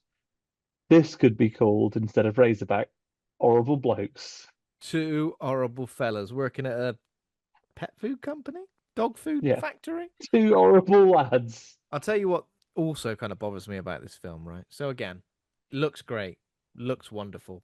I Um, think it's really cool. The pig of the boar itself is incredible. yeah, again, the boar's good, but maybe we don't see enough of it. Maybe it'd be good to get some wider establishing shots to really understand how big it was supposed to be, because we're like, it's the size of a rhino. I get it. Just get super, super close above boar's face, pretty much, whenever we see it. I will say I expected it to be one thing and then it ended up being another, and I don't know how I felt about that. I feel like this is the story of the hunter kind of getting his not what can we say, trying to come to terms with that his missing grandson, which happens in the It very opening felt scene. like a boar in the opening scene, went through your house like a train and Yeah. ate your Nah, grandson. you probably killed that kid. Well, who smashed my house down then? You as well. Who put like a boar-shaped hole in the wall? But then it's established that there's like a wildlife reporter talking about the hunting of of Australian wildlife, and I kind of thought, okay, I get it now. She's gonna get attacked by the boar, then she's gonna team up with the hunter, and it's gonna be a conflict between them. He's a hunter, she's protecting wildlife, but this boar, they're trying to survive against this boar, and they're conflicted against each other, They're and both those going to learn char- a little something about each other. and eventually they team up, and maybe other characters are involved. But this character just gets written off. And then later on, maybe 2/3 into the film, the hunter gets written out as well. So I'm like, sorry? The And who's most interesting characters who have got most skin in the game when it comes to this film are just written out of this film. And then we get like the husband of the American woman turning up to and be the then main guy? to be the main guy. And I get why he's there, but then also I don't know, it felt like it should have really honed in on these particular characters were really interesting and made it like a up out and out creature feature, because we again get two bloody dickheads who we could have easily had obliterated by the boar early doors and we would have been happy with it. But they're effectively the main baddies. But they're effectively the main bad guys. And again, in a similar way to Fair Game, they keep getting one over on the main characters over and over and over again, where I'm almost like they better get tortured to death. Absolutely murdered. Otherwise I'm not gonna feel, but they just get like one gets dropped down a hole and one gets bored to death, Got my maybe. board. Yeah. And I'm just like, what the hell? I don't know. I feel like in terms of focus on antagonists and protagonists, it was very wishy-washy. It was very like didn't quite know. Like again, because it is a really well-made looking film. I just feel like story-wise, the really good stories in there somewhere, you know. And It we've said just this about other it just films goes off in before. these other directions you didn't expect it to. I also love credit to it though, when the guy looking for his missing wife, you know, has fairly strong evidence that he's never going to find her, um, and then finds himself knocked out and under the care of the most beautiful woman he's ever seen in his life.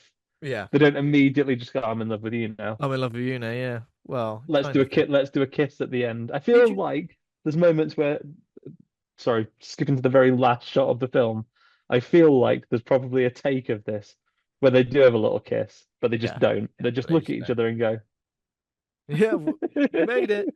I also feel like this film blue balls you a little bit, where it kind of goes, we got one person missing, little kid, but then again, it's 2 years later, so it's very unlikely that this kid is still alive in any sense. We get it. Tragedy. Kid has been taken before, you know, the grandson of the main character, the hunter, is no longer with us. It's a tragedy to drive him on. But then if we get another character who's like, this character's now missing, it gets to a point where I go, surely she's going to come back into it "Is then. this going to be like Rogue?" And just somehow this pig has just captured them. Captured her or like or something. Do you know what I mean? It felt like it blue balls you a bit because it doesn't really give you closure, even when they just find her ring. And it is like in the droppings, isn't it? That's right. Yeah, I know, I get it, but I feel like there was even a bit towards the end, and they tell me if this is completely wrong, but there was a bit where one of the main bad guys, his name's Dicko, isn't it? Dicko, that's the one. Dicko. Dicko. He was like running around in the boar's like what I thought was its lair or something like that, or like some weird.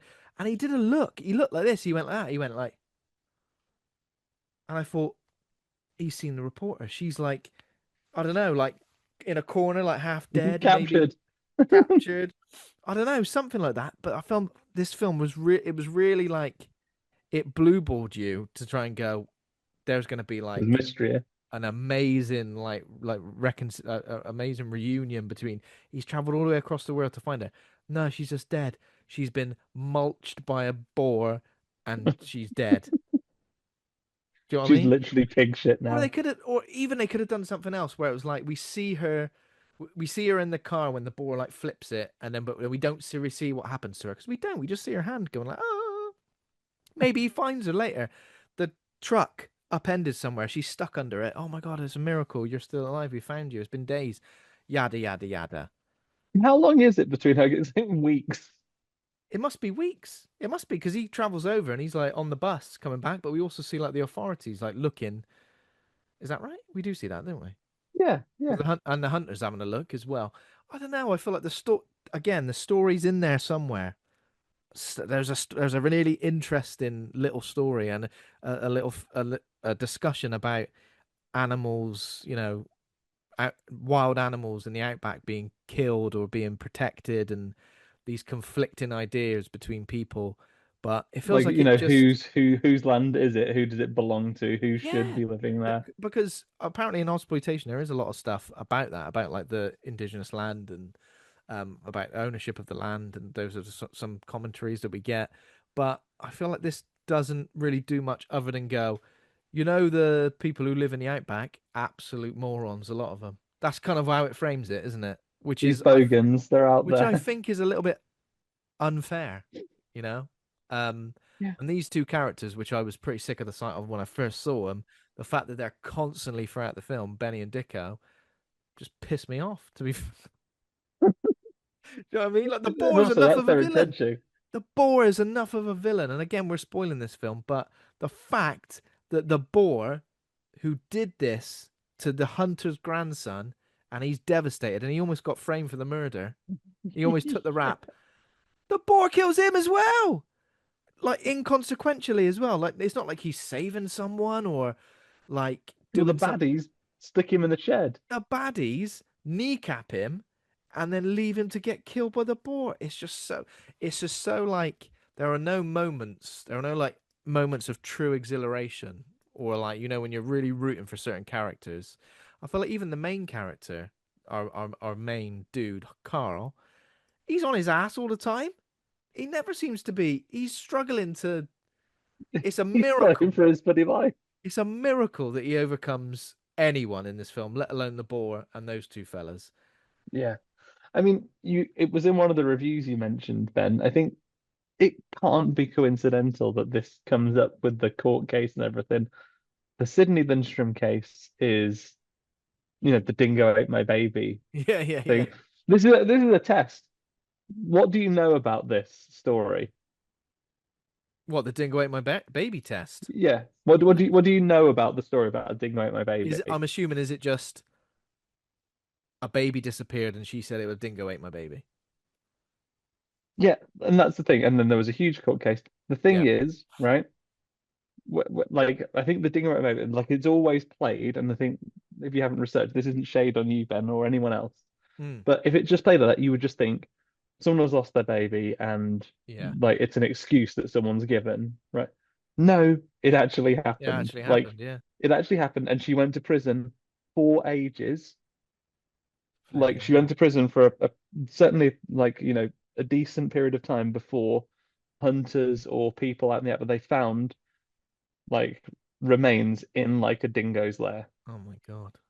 And at the time, people were coming out with science in this court case saying, well, no, because look, I couldn't carry something as heavy as a baby. And I said, "Yeah, but fucking dingo could, the idiot." Just drag it Yeah, and along. people like basically put all this doubt on this woman that no way like would a Yeah. dingo attack a campsite and steal a baby. It's absolutely what happened. So obviously this woman had like the most terrible tragedy Yeah. and was then like tried and imprisoned for it for an extended period of time. I'll look up in a second exactly how long she was away for, and this is what we get in the opening scene here, right? Where lovely granddad just putting his grandson to bed.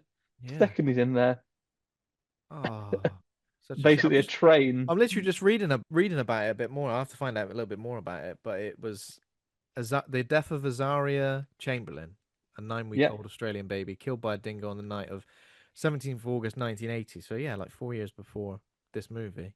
32 years after Azaria's death, the Chamberlain's version of events was supported by a coroner. Um, 32 years. 32 years. The coroner's inquest, which was opened originally in 1980, but in 1995 a third inquest was conducted, which failed to determine the cause of death, resulting in an open finding. Okay.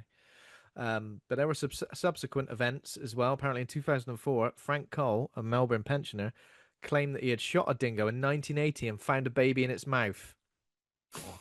Bloody hell. After interviewing him on the matter, police decided not to reopen the case. He claimed to That's have ribbons from the jacket which Azaria had been wearing, which had disappeared, as proof of his involvement. Jesus Christ. But then the mother said that the jacket had no ribbons on it. Must have been a different baby. it's gotta be mad. Like, can you imagine? Yes, that has to have inspired part of this Oh film. yeah. Sorry, I'm not going to linger on this too much longer because I would like to find out a bit more about it. But in August 2005, a 25-year-old woman named Erin Horsburgh claimed that she was Azaria Chamberlain. Oh, Hang on a that's minute. rough. 9 weeks. Like, yeah, I remember that happening to me when I was 9 weeks old. Yeah, clear as day. Clear as day. Dingo dragged me away, but luckily I managed to fight my way out. I managed to. I gave Yeah, the dingo. I give gave the the old one too. dingo one, two, the old swift uppercut, and then I crawled out of there. And then I weaned myself on, and then I became the dingo's mum, the dingo baby's mum. And then that's right, yeah, I trained the dingoes to go and get me food and water from the nearby town. Sorry. Absolutely mad. Yeah, yeah. And obviously when this film was made, what, 1987, did you say this was? 84. 84. So this would have been a court case of the time in this era. Yeah, of course. So really, really similar to Jake Cullen, old grizzled Sean Connery lookalike, let's say. Yeah. Um, babysitting his grandson in the Australian outback. A massive razorback boar smashes through the house, carries off his grandson to devour. Well, we don't actually see that. All we see is the house get destroyed, and then the crib is destroyed, and the baby and Yeah, the it's kid literally gone. like where he just put the baby. It's just like gone. Yeah. Um, his leg gets broken, I think, as well. Um, Yeah. I think I can't remember. Does he shoot it or does he just get knocked to one side? I think, doesn't he? He just gets us blasted through, doesn't he? And then Blasted. it's Yeah. like we next go to the court case and it's like unproven basically. Can't prove that you did it. So Yeah. It's like there's insufficient evidence to claim that you would have done it. So, and even his like daughter gets up on like gives evidence, I guess, and she's a bit like she almost doesn't she doesn't believe him either. So he's been completely um is ostracized the right word by the it is community and correct. his daughter and everyone else, and basically thought of as he definitely did it, but he's just got away with it 'cause there's no evidence. All of the locals, including Benny and Bloody Dicko, these two knobheads are there, like witnessing it happen. He's bloody done this, and he's bloody oh, he's a knobhead. Spitting on him, that's rough. Spitting on him, yeah, someone spits on him. But yeah, he gets acquitted. The event destroys his life, and he vows revenge on the boar. So he's like a grizzled hunter who kind of like travels around the outback. He's like sleeping in, I guess, like sleeping bags and camping out. I guess his living is hunting as well. But it's 2 years later, and we're introduced to American wildlife reporter Beth Winters. Um, and she basically travels. It's her anniversary of her husband, first anniversary. They've only just got married, but she travels to Australia with her cameraman in order to do a documentary or some sort of documentary about the hunting of Australian wildlife, which gets processed into pet food at a rundown factory nearby. So basically, it's just like a story about, is it inhumane? Well, of course, it's inhumane killing these animals, but is it part of Australian culture and you're like it's just one of those things, or is there something more to it? And that's kind of what she's making a documentary about. But she don't really get a chance to do any of that, does she? Because she has one conversation. She tries to make a phone call. Benny and Dicko are there, like throwing darts while she's on the phone. Yeah, and she drops the She darts tries to speak. in their do. She tries to speak to the hunter. Yeah, Uh, she tries to speak to the hunter. She gets a little bit of footage, and he says something like, "Oh, killing a boar is like the best fun you can ever have with your clothes He's on, like, it's the off, only on." thing. It's the only thing I really care about doing is killing boars Yeah, because because they obviously are. he's channeled his like obviously he's had the worst of it. So I don't. Yeah, I get it. I get why he hates boars. Ran away with my baby. But yeah, and then but he doesn't want to do anything with her for the footage either. And then that evening, she just runs afoul of Benny and Dicko. So she takes the camera away, and it looks like she's taking the camera away to get footage of the landscape or stuff like that. It doesn't look like she. I don't think she goes particularly to try and find this pet food factory. I think she just stumbles No, across it, right? And that's when she goes there and she basically films them in the factory. It's Benny and Dicko illegally making pet food, it says here. They're chopping up a load of old corpses of probably any old animals that they find and kill. There's a guy working there who looks like a cross between Leatherface and that big guy from Resident Evil 5 with just like definite horror film, the guy from Hostel maybe, like just big, horrible leather aproned monster. leather apron monster man. Yeah, it's pretty horrific. But yeah, they basically grab hold of her camera, chase her away, and then but a little bit later on they force her off the road. And again, this is very similar to Fair Game, when the way this kind of started. Yeah, it looks like they're gonna assault her, but then the boar turns up. It looks like yeah, so they're getting ready to assault her. Essentially, they've got like what it seems like they've got is Benny. Dicko is like the aggressor in most of these situations. He's the one who's like, I'm going to do this horrible thing. Benny's like, oh, something wrong with you, there is. but I'm gonna watch and maybe participate a bit and shine a light on you. And he's equally complicit in these things. Yeah. So yeah, the boar attacks, and again, I don't think we see anything of the boar other than Noise and it bangs the back of the car, right? noise. Yeah, so this film gets compared to like being like Jaws on land, I guess, in a way. And I guess some moments are a little bit like that, where we don't really see the boar. We just witness sounds and the and reactions from the people as well. So they get chased off by the boar, but then Beth tries to hide in her car, but the boar rips off the door, drags her out, and it says here eats her. But I don't think that's necessarily It's not obvious. explicit, is it? It's just it she's gone. drags it drags her out. We see her hand. Like, did you notice that Duran Duran was playing in the car as well? And I went, oh yeah, director Is it? loves Is that now I know? director loves a bit of Duran Duran making their videos. He's like, I'll get one of your songs in my Hungry film. Rio and is it Hungry Rio? like the boar. Hungry Um, like is it Rio yeah, I'm not that's sure. playing? I can't remember. No witnesses. People assume she fell down an abandoned mine shaft. I love that. Did anyone see what happened to her? No, probably a mine shaft. Mine Oh shafts. yeah. What are you basing that Classic. on? Don't know. There are Um, mine shafts around here. but they find her like wrecked car, don't they? So I don't think they assume that she's just crashed the car. But her disappearance is essentially ruled an accident. I was just a bit disappointed at this moment. I kind of thought, okay, the hunter will maybe find her, and then they'll be like fighting off what are pursued by the boar, maybe something like that. But it just completely flips it. It takes so long establishing Jake Cullen and now Beth Winters. It takes ages establishing both of them, and then it goes. Actually, this film's about her husband Carl. He's on his way now. He's on the bus. And like he isn't coming with like, the local authorities or anything like that. He is just like Just turns up. he's like, I'm asking about yeah. I just felt like this. It just did. This film did a lot to establish those characters, and then to suddenly flip the focus was just a bit strange, a little bit jarring, and yeah, a little bit frustrating because I was kind of interested to see where Beth's story went, and it just unfortunately went nowhere. So yeah, Carl turns up, immediately borrows the car of that guy who owns that pub. Yeah. Yeah, Can I borrow this car? take me motor. It's actually up there, 35 miles. Just take me motor. It's fine. Here in Australia in the outback, we just lend things to each Lend other. each other the keys, yeah. Yeah. Um, and so initially he goes to Jake. Oh, obviously, because that's it. The first lead he's got is Jake, because obviously Jake was on the film.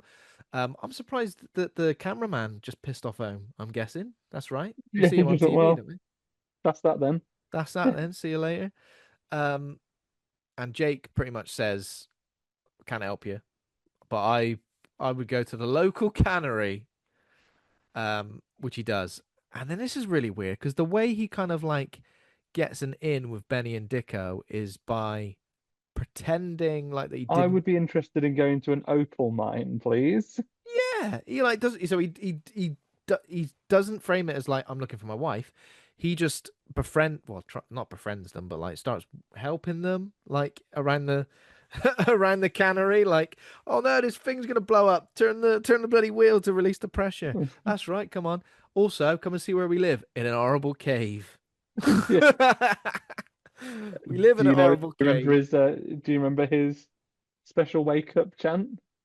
I don't remember a special wake up chant. No, what was it? He Get up, you says, wakey wakey eggs, and it was something like that, wasn't it? very close. Yeah. Wakey, wakey, hands off, snakey. Yeah, that's it. Wakey, wakey, hands off, sneaky. They had a random like Barry Manilow cutout in there as well. Did you notice that? Um, but and then like Carl goes, he's like, "Oh, I'm doing a bit of Columbo here. One more thing." He goes, "Oh yeah, Yeah. by the way, lads, Beth Winters, this American reporter. Anyone know what happened to her?" And they're immediately like shady about it. They're obviously like, Yeah. Yeah. Oh, I wasn't suspicious until you acted incredibly shady. "Yeah, Are you oh asking what? questions or whatever? You the fucking Riddler, are you? The question man. And it was like, Oh, did you?" easy. They go, "Did you know her? Did you?" And he goes, "Nah, nah, we don't all know each other." Right, anyway, I'm Canadian. I'm not even American. Oh, right, No. okay. What happened to her? Oh, I Fell don't down a know. mine shaft, That's the apparently. same, isn't it? Yeah. So immediately, Carl's obviously like, these two somehow. I know.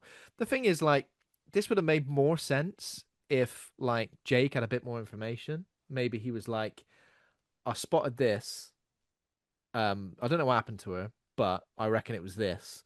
And also, I found one of those hooks, which was like off of their truck there. So I reckon they were there as well. And he should have said something like, and they're notorious for being A, dirty, horrible wrong'uns, rapists, or maybe just horrible drunk wrong'uns. He should have said something like that because Yeah. really, Carl goes completely blind into this No, situation with go and see these lads. Oh, two yeah. very dangerous, horrible blokes. First of all, I kept thinking, Dicko, horrible, greasy, spotty face was getting on my nerves. I was just And thinking, sort it and they out. go, right. Our next thing we do is we also, well, we don't live in a mine. We go out shooting kangaroos. You can come and do that if you want. At night time as well. And then just to josh you, we're just going to leave you. You see, because, well, I guess he spoils a potential kill, Yeah, because but they shoot a kangaroo, but because they want to be the cruelest blokes ever, they don't want to shoot it dead for yeah, cooking and eating, whatever. They want to keep it alive until they kill it. But Jake loses it. puts He nicks their machete and goes and puts kills out of it. his misery. Yeah, And they and go, again, just for that, you're this is sleeping out here. Don't wander off though. Bye. yeah. We'll be back in 4 to 5 hours. They say something like this, and and this could be a film in itself. Man in the Australian outback slash wilderness has mental breakdown. He's just like he goes from like just wandering around to suddenly wandering through like An Asher painting, like yeah, literally walking up down upside down stairs. The he is moon. basically in He's in the he's mighty boosh. he's in the he's in the Mighty Boosh. He's in that film The Fall, the one with Lee Pace, the one with Yeah. like just all of those mad visuals. He's in the Mighty Boosh. He's in that bit in the He's labyrinth climbed he's where climbed there's all the way to the top of Jacob's ladder. He's gone mad. where he's in the bit in the labyrinth where there's all the different staircases going in different directions, and Jareth just comes up like that. Yeah, he's got his crystal balls behind him. It's mental. Then he's like, um, and he's like, right, where am I going to And then kip for the night? Up this bloody weather vane. oh yeah, and like this he just when he first comes to his load of horrible pigs here. We've got to get up. He So goes up a windmill. I'm assuming all the pigs are trying to eat him, right?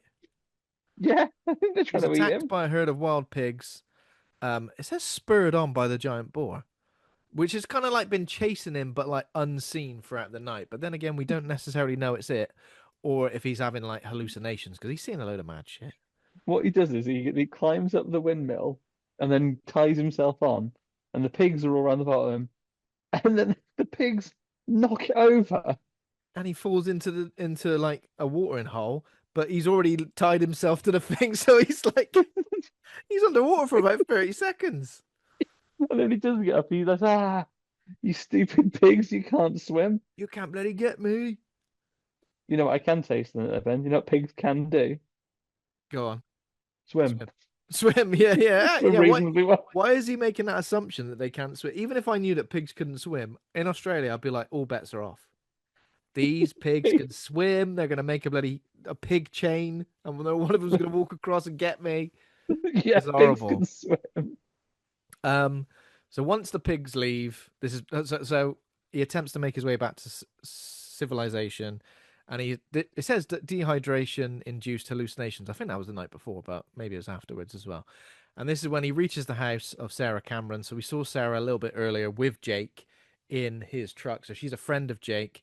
She has been studying the local pig population. No, not the men, the pigs. And Just the pigs. And the only person she's essentially the only person who believes his story of the giant razorback. What do you and know basically about? he walks into her house. She's having a lovely shower in the garden just when he comes in, absolutely insane out of his mind. So she's there, Yeah. getting all necky in the garden. Then this guy comes in like Can I just tell you something about the biggest boar ever recorded? Right. the biggest bore. The biggest boar ever recorded. There's a few, but I'll tell you about the biggest one ever recorded. A Poland China breed hog, which lived in the 1930s, was documented at 2,552 pounds, 9 feet in length, and 5 feet tall at the shoulder. His name was Big Bill. Big Bill. Big Bill, and there are few more. There was a wild hog shot in Georgia in 2004, £1,000. Hogzilla. The South Texas tank, £488. I mean, it's nothing compared to bloody Big Bill. Texas Boarzilla. So I'm assuming like £2,552. Size of a rhino. What would a rhino's weight be? They typically stand, a mature rhino typically stands at 4'3". So already Big Bill is bigger than a rhino. So this is definitely possible in the realms of things when they say Yeah, it's as so big as a rhino. you could have a Razorback, And the reason it's called a and razorback is it to do with there's like spines on its back, right? And they do sort of mention at one point in this film that its hide is so tough that like you couldn't shoot it. You couldn't yeah, fire and a you only gun. shoot it from underneath. You got to Like if it was a boss, you'd have to look at its weak point. yeah, if it was a boss, you have to get right under the belly. There is a boar, I think, as a boss in a game. I think someone rides a boar in Elden Ring. I think it might be the DLC. Big horrible boar coming towards you, Don't and get it it's in the back though. Absolutely invincible. absolutely invincible. Yeah. Right in Um. the crackling, wouldn't be able to get through. So it's entirely believable that this Razorback, but I guess you never really get an idea of how big it actually is because you never really see. There's never like a single establishing shot, even like a shadow or something. It's always kind of like just out of sight, or they Or call coming at your face on. don't they call it shy at one point? I Yeah, think the it's guy shy. who's like defending Jake Cullen when he's like up for obviously the murder of his grandson is saying things like if there's a boar this big, it would be an incredibly shy breed that would hide in the shadows and only do this and this. So they kind of establish it there, establish the rules of what this boar, how its behavior potentially is. Um, but yeah, pretty scary. But yeah, he meets the first time Terror. Sarah. She's naked. She's Yeah. having a lovely outdoor shower. May I just also And that's say, the final shock he needs to fully pass out. Because it's like, topless. oh, I've been chased by pigs, almost drowned. I've slept tied to a windmill all night. I've now seen big sort of mirrored pyramids coming out of the desert, And gone now mad. a naked lady has It's driven like, me over the edge. Nudity in every single one of the films at yeah. Forbidden Worlds Film Festival, by the way, every single one. And by nudity, I mean topless ladies. Okay, Although not actually a bit of equality from Australian horror. We get some full body frontal melt. male nudity as well. You get some body Oh melt, you yeah, get we do flop in the chop. body melt. When do we get someone? We get like a knob shot. What film That's is that? body melt, the beginning. That is body melt. There's another knob Yeah. shot though. I think there's another. So there's like a somebody getting a someone. I've forgotten what film it is. It'll come back to me. But yeah, a bit of equality, and of course, let's not be, bit of equality, topless men and topless women. But these films, the way they frame the female body is maybe slightly different. But this is just a coincidence that she happens to be having a shower naked outside when Carl turns up off his And chops. then Is this hallucination or is this real life? I don't know. I'm comes, gonna faint. walks in, walks in like Ozzy Osbourne looking for his missing beers. Someone was taking my beers away from me. I've been chased Someone's... by a wild boar all night, and I slept up a weather vane, and a load of pigs tried to eat me, and then I fell in a pond. Does that Oh, sound like come something on, that would Ozzy. happen? Does it? You were the ball. Have you been on the sauce again? Have you been on the sauce, wandering around all night? Oh, And I'm assuming she dresses him as Jake Cullen because his little outfit, he looks like who's that guy in Tomb Raider? Like in the first game, in the first instance, the American dude who's always chasing after you. He's dressed exactly like him. I can't remember his name. I'm never gonna like when it comes to Tomb Raider characters, I could maybe give you two, and it's It's like not the even blonde either of guy. those ones. It's like the guy following you. Lars. It might be Larson. Yeah, Larson. He's dressed exactly like Larson for the rest of this film, like kind of like a hunter's kind of like waistcoat or whatever. I don't know, whatever it is. Um, It's her but dad's clothes, right? Because her dad is missing or dead. oh, okay. Her dad is missing. I would be interested. He's not in it. I'd be interested to find out a bit more about her relationship with Jake Cullen as well, like whether it's I guess what it is like he's almost like a father figure to her. Yeah. Yeah. But still, I don't think we get enough. We kind of get a couple of scenes, obviously, where he's like, I'm off. And she's like, take the dart gun. He's like, I don't want a dart gun. I We'll be want to able to track it, you idiot. And he goes, oh, okay, that's a good idea. oh, use your computer thingamabob to do the thingamabob job. Oh, yeah. Oh, you like, oh, I see. One of your generation who likes the thing. Now it's doing something you want it to do. I see. Um, Yeah. So she agrees. I will help you track yeah. Because the thing. basically, like, the story, Carl obviously speaks to Jake, and I'd like to think, I go, Jake, why don't you tell me this about those two before you sent me off to meet them? Why don't you tell me they're an absolute pair of wrong'uns? Yeah. But essentially, This is the point where he goes, yeah, the wedding ring's here, by the way, found it in pig shit. oh, So she yeah. has probably been eaten by a boar. Well, I think they deduced just before that the wild pigs are going mad is because they're stressed because of the razorback knocking about. So apparently they're cannibalizing their own young and they're more Quick, aggressive eat him than. up because the boar's coming. I'm proper stressed. I'm gonna have to eat my kid. Can you Oh, imagine if that could happen to you? I've had a stressful day. Shut up, kids. Actually, eaten. Gobble him up. Yeah. So basically, now that Jake's like, "Oh, you saw the Razorback, did you?" Well, kind of. I also saw a massive glow. I saw a massive shiny pyramid coming out of the ground, and I walked through blue landscape, white landscape, red landscape, and yellow landscape. So I think maybe my brain's a little bit off. I've seen a lot No. of things. My head's like the ending credits to Bike of Grove. It's gone mad. Just My people jumping ending. up in front of me. I was stuck in a Pink Floyd album all night, just floating around. Yeah, Did you see the Razorback though? I heard it. saw a Right, lot of that's all things. I need. So yeah, Jake sets out for the pumping station, shoots the Razorback with one of Sarah's tracking darts, and this is when he finds Beth's wedding ring in the boar's big old pile of shit, which he returns to a grieving Carl, which is essentially goes straight into his inventory, but essentially means wife dead. Yeah, wife dead. It does mean if anything does happen between me and Sarah now, it's all nice and legal. Yeah. Benny and Dicko, main dickheads, overhear a radio conversation suggesting that Jake knows what happened to Beth. So they're Well, like, right, they'll find out that we did something. let's go and find him and do him in. Um, so fearful that Jake is attempting to implicate them in her death, Benny and Dicko attack him at the camp, breaking his legs with bolt cutters and leaving him to be killed by the Razorback. I didn't enjoy this at all.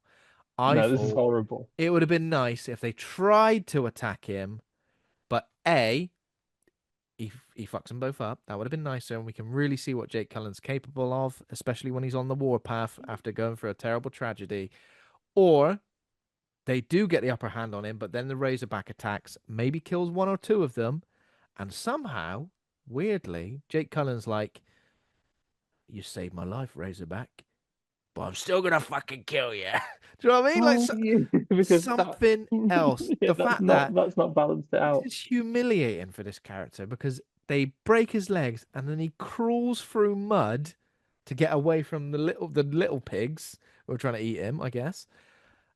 And he hides in a shed and is like, "Ha, screw you pigs, you can't get me now." And then just gets killed by the Razorback.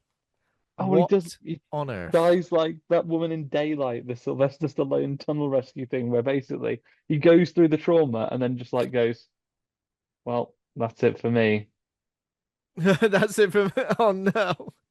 He's like Denzel Washington, a Man of Fire. He does all the difficult stuff and then just goes, well, But that's that'll what be it me feels like, doesn't it? You feel like off to the shadow realm. when characters in films, you feel like they've been through so much that they're invincible essentially now. Like, how can? Kate Beckinsale in what's it called, Van Helsing, goes Oh through those right, adventures, then he gets pushed onto a chaise longue yeah. a bit hard and dies. It's insane that we go, surely they're not. Are they dead? Surely not.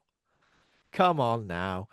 Um, but yeah, essentially that is what happens. And his remains later get found by Sarah and Carl, along with now this this is reaching a little bit.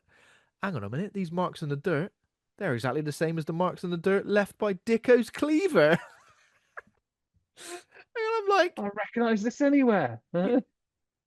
yeah. I mean, there must be a better way to link it to that. Do you know what I mean? Surely Mark's in the bloody dirt. Yeah. So essentially, now Carl goes, that's it. Those two lads were responsible for Beth and Jake's deaths. So I'm off to the lair to get them.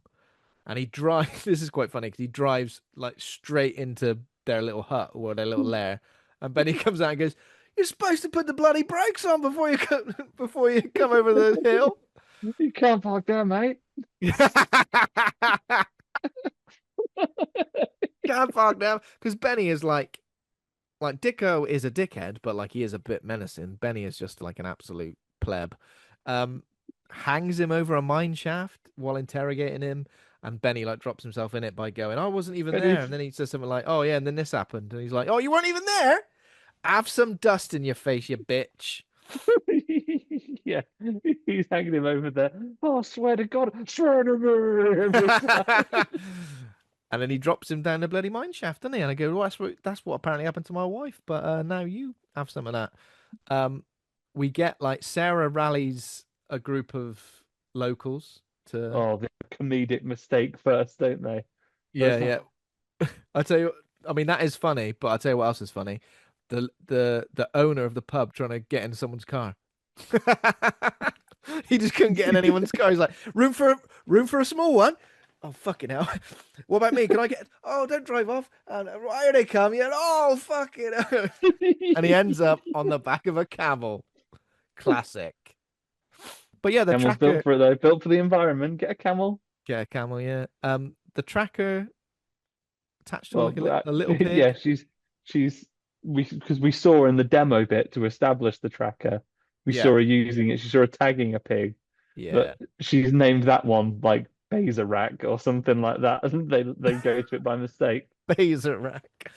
Here it is over here. Look at the size of it. Tiny. Um, so yeah, that's the funny bit. And then all of the mob go back to the pub, and then later on she's like, "I've actually got the Razorback now. Oh, a likely Let's story. go." And they all went, "We're all actually mobbed out. You got us all riled up, and there wasn't a big pig to attack, so we're just at the pub now having a couple of. Is Couple it of tinnies. dooners? Is it dooners? What they call it? Doonas are bed sheets. Schooners, like just a glass of beer. Yeah, yeah, that's what I meant. Dooner is a bed sheet. Dooner is like the duvet, isn't it? Schooner's like a duvet. Schooner is someone else. Goon is a box of wine. Schooner is like a glass of beer you can have. A couple of old tinnies is what they're That's fine. having. I've got you. I've got you. Some Schooner. Castlemaine 4X. It's almost like not quite a half pint, a bit bigger than a half pint, isn't it? Okay. So what happens now? So now Carl goes to get Dicko. Dicko, as we're going to talk about Dicko's outfits, right? He is like a kid that's been given. You can dress yourself today, can I? Oh, great! I'll wear a bloody fur coat and a bloody top hat and like rollerblades. Yeah, a kid that's never stopped dressing. He's been dressing himself, but also like, has the most bizarre range of outfits When you're an possible. because it's like when you're an adult, you go, really? I can have anything I want for dinner. Really, I can wear whatever I want today. That's fine. He's in that constant frame of But, mind. but he's still got the interest in what he's going to wear as a child. Like he's Yeah, basically like a Lego man, just snapping bits on everywhere. The exactly. spaceman today. But I thought it was around about now that Carl should have the upper hand on him. He doesn't know that he's coming there. Dicko doesn't know that Carl's on his way. There's even a moment before where Dicko like calls to that Leatherface guy, "Come on, mate, let's go. Let's go and do this." And he goes, "Hang on a minute. Are you all right? What's going on in there?" And he goes in. But somehow, when Carl arrives, Dicko still is ready for him and still gets the upper hand on him multiple times. I'm like, what's going on here? Surely at this point, this is the point where Carl is now activating his revenge. He's already got Yeah, Benny with pretty much no problem. He needs dropped to down a come mine there. shaft. That's it. He needs to come there, fuck up Dicko, and then the Razorback turn up. Oh shit.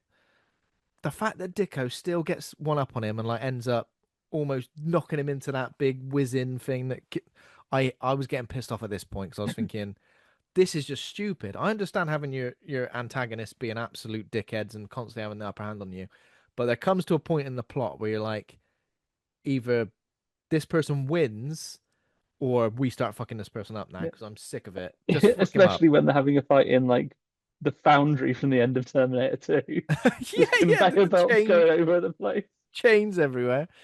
Um, so the Razorback appears, and this is when we it does maul Dicko to death, chases him around outside for a while, doesn't it? In like what is it like some sort of weird? Where are they? Just like a little Boss arena. yeah, it's like a little boss arena. It's like a. It reminds me of the bit where the stampede happened in The Lion King, but like on a smaller scale, like outside, high walls, and just like running through. But yeah, Dicko gets mauled to death by the Razorback in. I don't know. It's inconsequential. It feels, doesn't it? It's like, all right, So okay. just got him, and that's Oh, it. And he's just because he gone got now. Benny to say what, like, to basically tell him what happened to Beth. I feel like he should have got a bit more out of Dicko before he died. Like, what the fuck did you do to her? What happened to her? Do you know what I mean? Like, because Benny is almost like just trying to make excuses to try and save his skin. I feel like he should have really gone at it with Dicko and like fucked him up and got him to admit to what happened. I don't know. Um, the Razorback chases Carl into the factory. Sarah arrives. It looks like she's killed by the boar, but no, she's just incapacitated upside down. Tangled up upside down in chains for later. Again, what a waste of her. What a waste of her. Like, we've built her up to like she's gonna Smart be action character. action character. Her and Carl should have teamed up at this moment and really like she did something to She like use her pig knowledge to defeat them. exactly. And also, did you not think he was holding on to that thing above him? Did you not think the boar was going to go for him and he was going to grab onto that thing, leap up, and it was going to jump into the whizzer Like the end of Tremors. Yeah. like the end of Tremors? But he just goes, he's holding onto that thing the whole time, but then he goes, I'm just going to jump onto this chain the other side. It's just He so chains up and then just holds a spike for Razorback to get spiked on, right?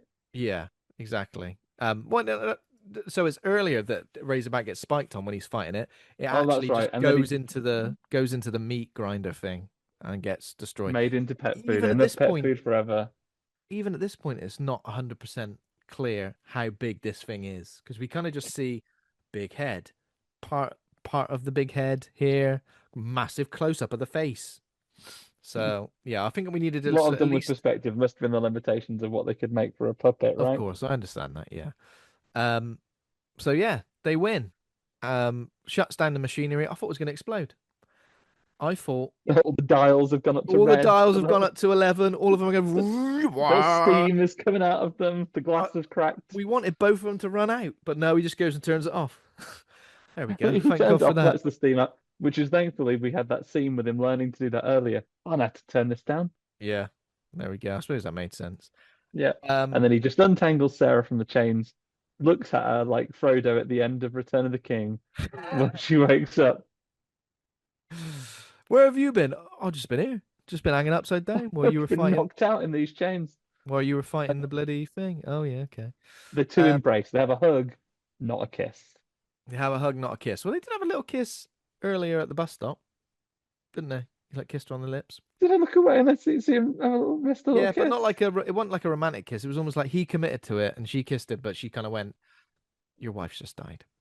You literally just found her wedding You just ring find her body. in pig shit. If you Yeah. found Charlie's wedding ring, have you got like a really remarkable wedding ring that you could find, or could it be anyone's wedding ring? Well, she's got like I'd recognize her wedding ring, but she does have a ring next to her ring finger that says wife. It's like the word wife with the eye is like a lightning bolt. So So you'd have to find that I'd in have to pig find shit to that. know Well, I mean, Charlie had to been be eaten. fair, if you found any wedding ring in pig shit, woman's Who wedding else's ring, wife? who When you else's wife's been suspect eaten your round wife here? might have been eaten by a pig. Could have been anyone's wife. You never Could you know. imagine that? Like if they'd gone, well, I have found my wife's thing. I guess me and you could get together, Sarah, because even though it hasn't been a long time, Yeah. we have been through quite a traumatic situation together. So maybe that's drawn us closer. And And his she wife went, crawls out of the pit. and he's like, "Oh fucking hell!" And she's disfigured. Yeah. She crawls out of the pit and goes, "Oh fucking hell, pig ate my finger." Pig ate my bloody finger. Or I liked it if Sarah went, "I actually, I'm not attracted to you at all." Yeah, yeah. And he went, I "Oh, don't like it. I love pigs, not people who mince them.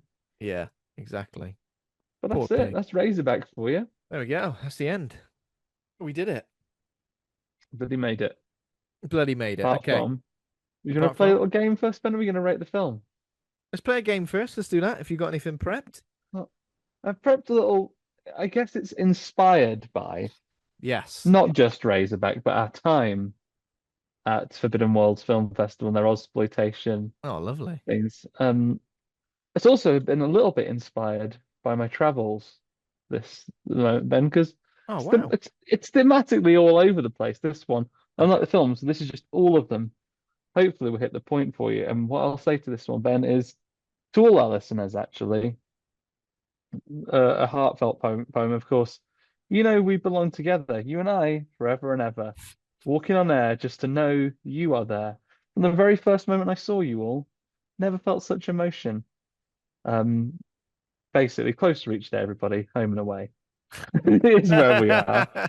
I'm playing a game of home and away. Are you ready Oh, for this? yeah. Right, Oh, hell basically, yeah. I've gone through lots of. I realized at first I was going to do one about an Australian creature features, but I think I've done that as part of a regular quiz. So, in the game, home and away, Ben, I'm going to set you a little challenge for you. I'm going to go through some well-known Australian actors, and I would like you to tell me, if you can, a little bit of a trick. Not going to give you too strict on the point. This will be a little exploration to your horror knowledge. Play along at home, anyone. I'm going to give you a famous Australian actor, and I would like you to tell me a horror movie that they play when they are at home. So, a horror movie set in Australia, and a horror movie that's when they're away elsewhere in the world, not being Oh, Australian. so like they've been in multiple horror movies and Yeah, there's some at home and some are away. Okay. some are home and some are away. You might have to stretch the term horror movie for a little bit, but Okay. we'll We'll try get our there. best. We'll get there. We'll try our best. How about we start with Australia's own Nicole Kidman? Australia's own Nicole Kidman. So I'm assuming away would be the others. I'd accept the others for that. There are other examples if you'd like more, but the others is your biggie. Does Eyes Wide Shut count as horror? Stepford Wives Probably not. probably counts. Don't want to get turned Yeah. into a but do you? And I'll bring them up as we can play this along. So obviously I didn't write out in my notes extensive answers, just giving an example of each. so you're accepting the others as an answer for I'll accept away. the others as a way. I think that's set in England, isn't it? Yeah. And Home. Is this a straight up horror film? Is this I would say so. You would say so. I would say so. It might Well, be a more obscure, it might be a more of an obscure hit than the others, of course. um I know Practical Magic got mentioned a couple of weeks ago, but that was definitely not a horror film. Uh can you give me a clue? Have I seen this one? I don't know if you've seen it. I can have a look to see if you've rated it on Letterboxd. It's a shark movie. Nicole Kidman in a shark movie. Is this like pre-famous Nicole Kidman? No? Or is this like Oh, height of her sorry, it's not fame? a shark. It's a sail on the picture. She also appears in 1989's Dead Calm. High seas, deep Oh terror, try to stay calm. God, yeah. I know what you mean. And that's Australian. Dead. Yes. Okay. Well, an Australian couple. I'm assuming Yeah, it's in the it's weird sea because I around feel like Australia. on the poster for that, it doesn't quite look like her. It looks like someone else. I don't know who. I think she's like embraced the curls in that particular film. Sam Neill as well, isn't it? Yeah, look at it. Yeah. And Billy Zane. Oh, I put the necklace in the coat. I put the coat on her. to get to watch this. Sam Neill, Billy Zane. What a time. Yeah. How about, Ben, Mm. young Mr. Chris Hemsworth? Now, Oh. his home one is not, I would say, strictly horror, but we have talked about it a little bit this week. So, Okay. So away is Cabin in the Woods. yeah, Cabin in the Woods. Yeah. Home is. We've talked about it this week. Did you say this week? Like this Well, we've talked episode about the franchise this episode. is Mad Max Furiosa home? Yeah, Furiosa is a home. That's an Australian film, isn't it? That is an Australian film. I see where you're going now. We're more genre film. Yeah, genre film, Australia. Okay. He's done a lot of action films as well. How about, though, Ben? And some of them, maybe you won't be able to get them unless you've got more express knowledge than me. What about, we haven't done any of her films on the podcast, but maybe you'll know them. Shani Vinson, Home and Away's own, actually. Oh, okay. What's her name? You may recognize her from Home and Away. She was the wild girl that they found that had grown up in the Okay, bush. I'm not looking at films. I'm just looking at her face. Her Okay. face. Yep. Oh, I don't know if I recognize her at all. Do I recognize her? Shani Vinson is a great Australian actor. Hmm. So apologies to Shani Vincent, but I don't know if I know any unless you give me a clue. She is in a film. The home film is a shark movie set in a supermarket where you would also be able to Oh get my another God. countryman, Julian McMahon. Oh, Julian McMahon. McMahon. Rest in peace. Recently passed away, didn't he? Oh, Julian McMahon. Yeah, Julian McMahon is in this film. If you haven't seen it, then I would recommend you check it out. Wait. So Sharks in the Supermarket. I feel like I know what it's called. It's one word, Yeah, and it's like I want to say prey, but it's not that. It's something like that. I can see you going for it. It's Bait. Oh, bait. Okay. I've not seen that either. Didn't Bait. even realize Shani Vincent was in it. And also a film I'm surprised you haven't covered yet. It's a sort of slasher revenge horror movie. Her away film. She's in Your Next. Oh, okay. Yeah, I've seen that, but I've not covered it. We've not covered it, so we should do that. Yeah, we should absolutely do that. Mm. How about for the next one? This one's a little bit hard mode, I think. How about Margot Robbie? Oh, it is hard mode because when I picture her, I just see what's her name from Ready or Not? Similar faces. Hard mode. So I tell you what, if you want, you can do Samara Weaving first, then I could build you up to Margot Robbie. so home film would be sorry, away film would be Ready or Not. So for Samara Weaving. Yeah. Or you could have a few. You could have Scream, Yeah, Five Cream, five cream, and then a home film for Samara Weaving, like an old Samara one. Weaving Australian horror movie. Okay, give me a clue if you can. It's based on, I think it's slightly related to a real. She's got loads of away movies, so you could also you could have Five Cream. You could also have The Babysitter Killer Queen. Yeah, But what I was after, have you heard of Picnic at Hanging Rock? I don't. I think Picnic at Hanging Rock. That's like an old one, isn't it? Well, there's an old one. Was it a remake? It's from 2018, but it's set in the olden days. It's Oh about some yeah. girls who go missing at So I think the original's a 70s one because I think this was brought up at Forbidden Worlds during some of the intros. Picnic at Hanging Rock was brought up as like this was the first Australian movie I saw. So Picnic at Hanging Rock. is that is Do you that want to is give that the hard home mode? one? That is the home one. Yeah, Okay. and you can have many choices for her away film. Do you want to finish? I'll let you choose then. You've got hard ones to finish. You can either go to prove whether you like, support women or not. Do you want to go Margot Robbie or do you want to go the mentalist himself, Simon Baker? Oh my God. Simon Baker. Oh, flipping hell. I mean, of course I support women, but Simon Baker. Simon You can't Baker. overlook the Is mentalist. Simon Baker in a Saw movie? He's not in a Saw movie. What's Simon Baker in? I feel like he's in something we've seen like not that long ago. We've done one of his films on the podcast with an Australian guest, no less. We've done one of it. Oh my God, Land of the Dead. He's in Land of the Dead. He's in Land of the Dead, so that's the away film, Yeah, and the home film is.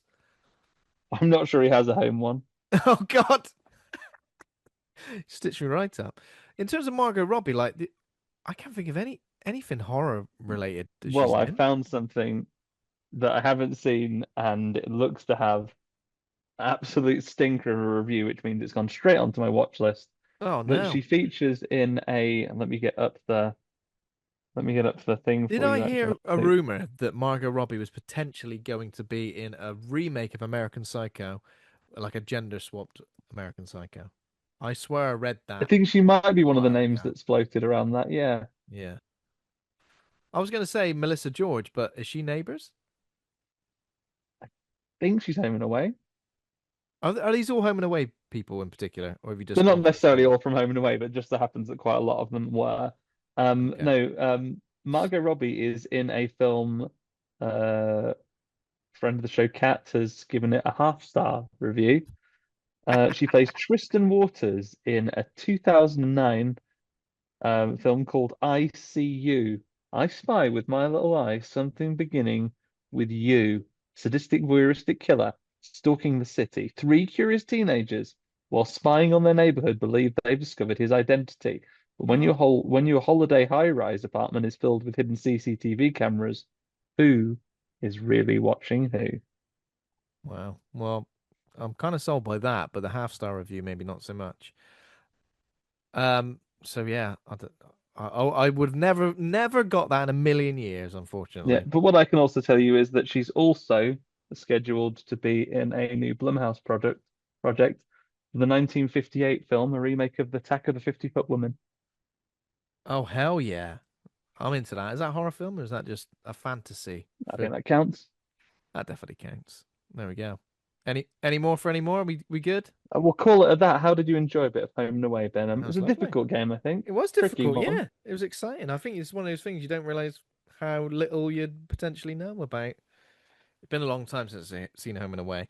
Of course, I remember the days of Harold Bishop. He was Home and Away as well, right? He's Neighbours. Oh, bloody hell. They blur into It's a good one, job I don't wasn't they? playing Home and Away or Neighbours, Ben. He'd be eating shit. I'd be ruined. I'd just go both. Bit of both. Rick and Lassie. You'd be like, oh, Lassie from Right. Home and Away. No, Neighbours. Right. What's your rating of the review, Ben? Okay. Bloody So hell, I'm obviously tired.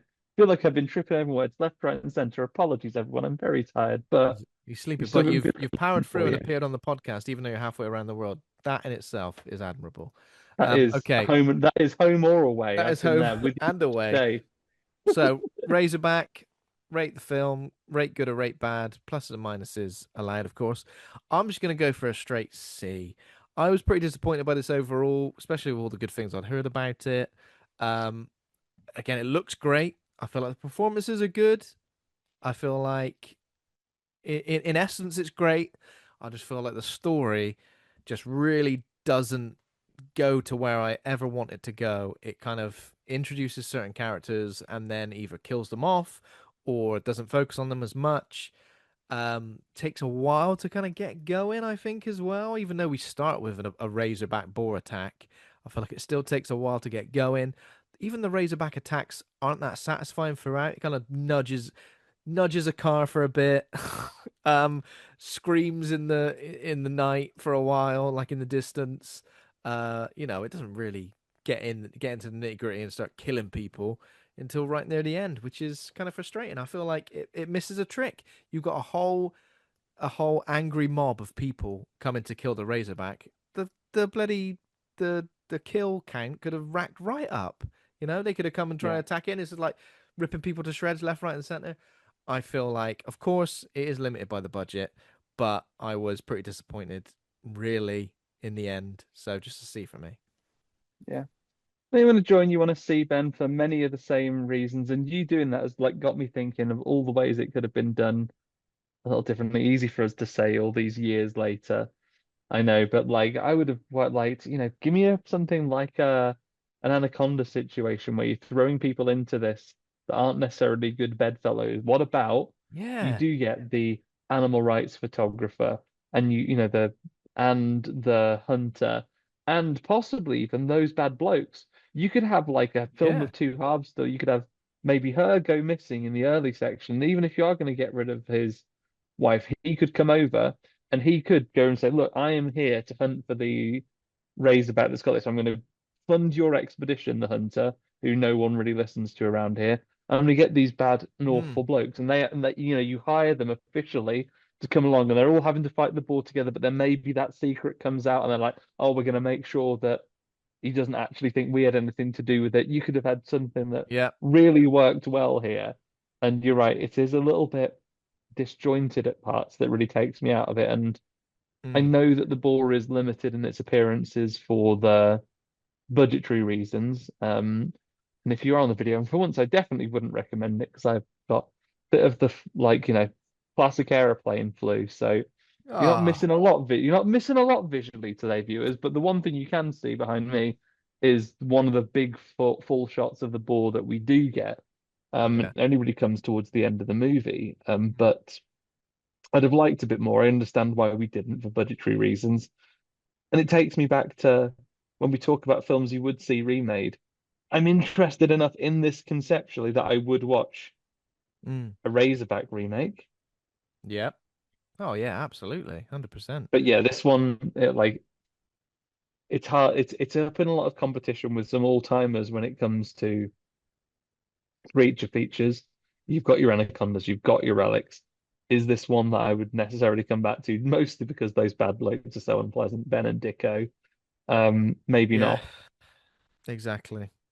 Exactly. But But still glad I've seen it. I'm still glad I've yeah, and seen it. enjoyable to see on a big screen, with a big crowd. That was good Yeah, I fun. missed that atmosphere, I think. Watching it on my own the day before I got on a plane, maybe I didn't Mm. get the best experience, but I'm still glad I saw it. After this, though, the director Russell Mulcahy directed Highlander and then Highlander 2. Um, Also heavily prominently featuring music as well, right? yeah, and he also directed a Resident Evil movie, Resident Evil Extinction. One of your favorite That's the third. ones. That's the third one, I think. That's That's the the one third in. one with Claire Redfield, all those birds, Yeah, fella from The Mummy getting blown up, yeah, and then crows in Carlos, that one as well. Loads of crows. those are Yeah, crows. it's That's the amazing. one where Alice first gets her psychic powers, I think, and like burns all those crows to death. Great. What a Blair time. Rivers is in it. So it's bloody Russell McKay's bloody fault, is it? No, I think Paul W.S. Anderson wrote that one, it looks like. To be fair, I thought he directed them all. Yeah, me too. Yeah, we got that wrong.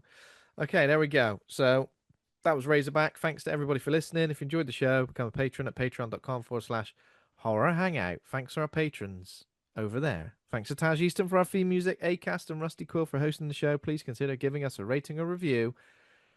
We're on Threads, Instagram, Facebook, TikTok, YouTube, all the places. You can find us. horrorhangout.co.uk for everything in one place. Next week, as we obviously previously discussed, Fright Fest Halloween. We're going to be talking about the event which takes place on the 31st of October and the 1st of November in London at the Odeon Cinema Deluxe. So if you're there, enjoy. But if you're not there, we will be covering most of the films from that event next week on the show. So yeah, looking I forward tell to you that. what, if you are there, anyone who is listening, you know as well enough to have our email addresses or would DM us, let us know what you get on with Primate because we are not going to be able to see that. Yeah. So it doesn't I look would, like at the moment that we're going to be seeing Primate or Deathgasm 2. So please, if you want to yeah, give us a we, review of either of those films before our episode goes live next week, then please let us know. yeah. If you see it this weekend, if you could ship us a DM or I wouldn't, I wouldn't say no, I wouldn't go sneezing. A voice note. Oh, Send us your voice note. reviews of either of those through. I thought you were just going to We'll say a straight up phone put them call. over. Just ring No, Andy while he's in Utah in the middle of the night. I can't be answering these calls. The cost of picking up a phone call while you're over here. Bloody hell. That's a real horror. There we Yeah, go. if you've seen it, get us a review over and we would love to share it. But otherwise, we'll be covering absolutely everything else Yeah. next We'll be week. doing it next week. Yeah. Right. Well, thanks very much, Andy. Enjoy the rest of your time in Utah, and I'll see you very soon. Right. See you later, everybody. Uru. Bye bye now. See you later.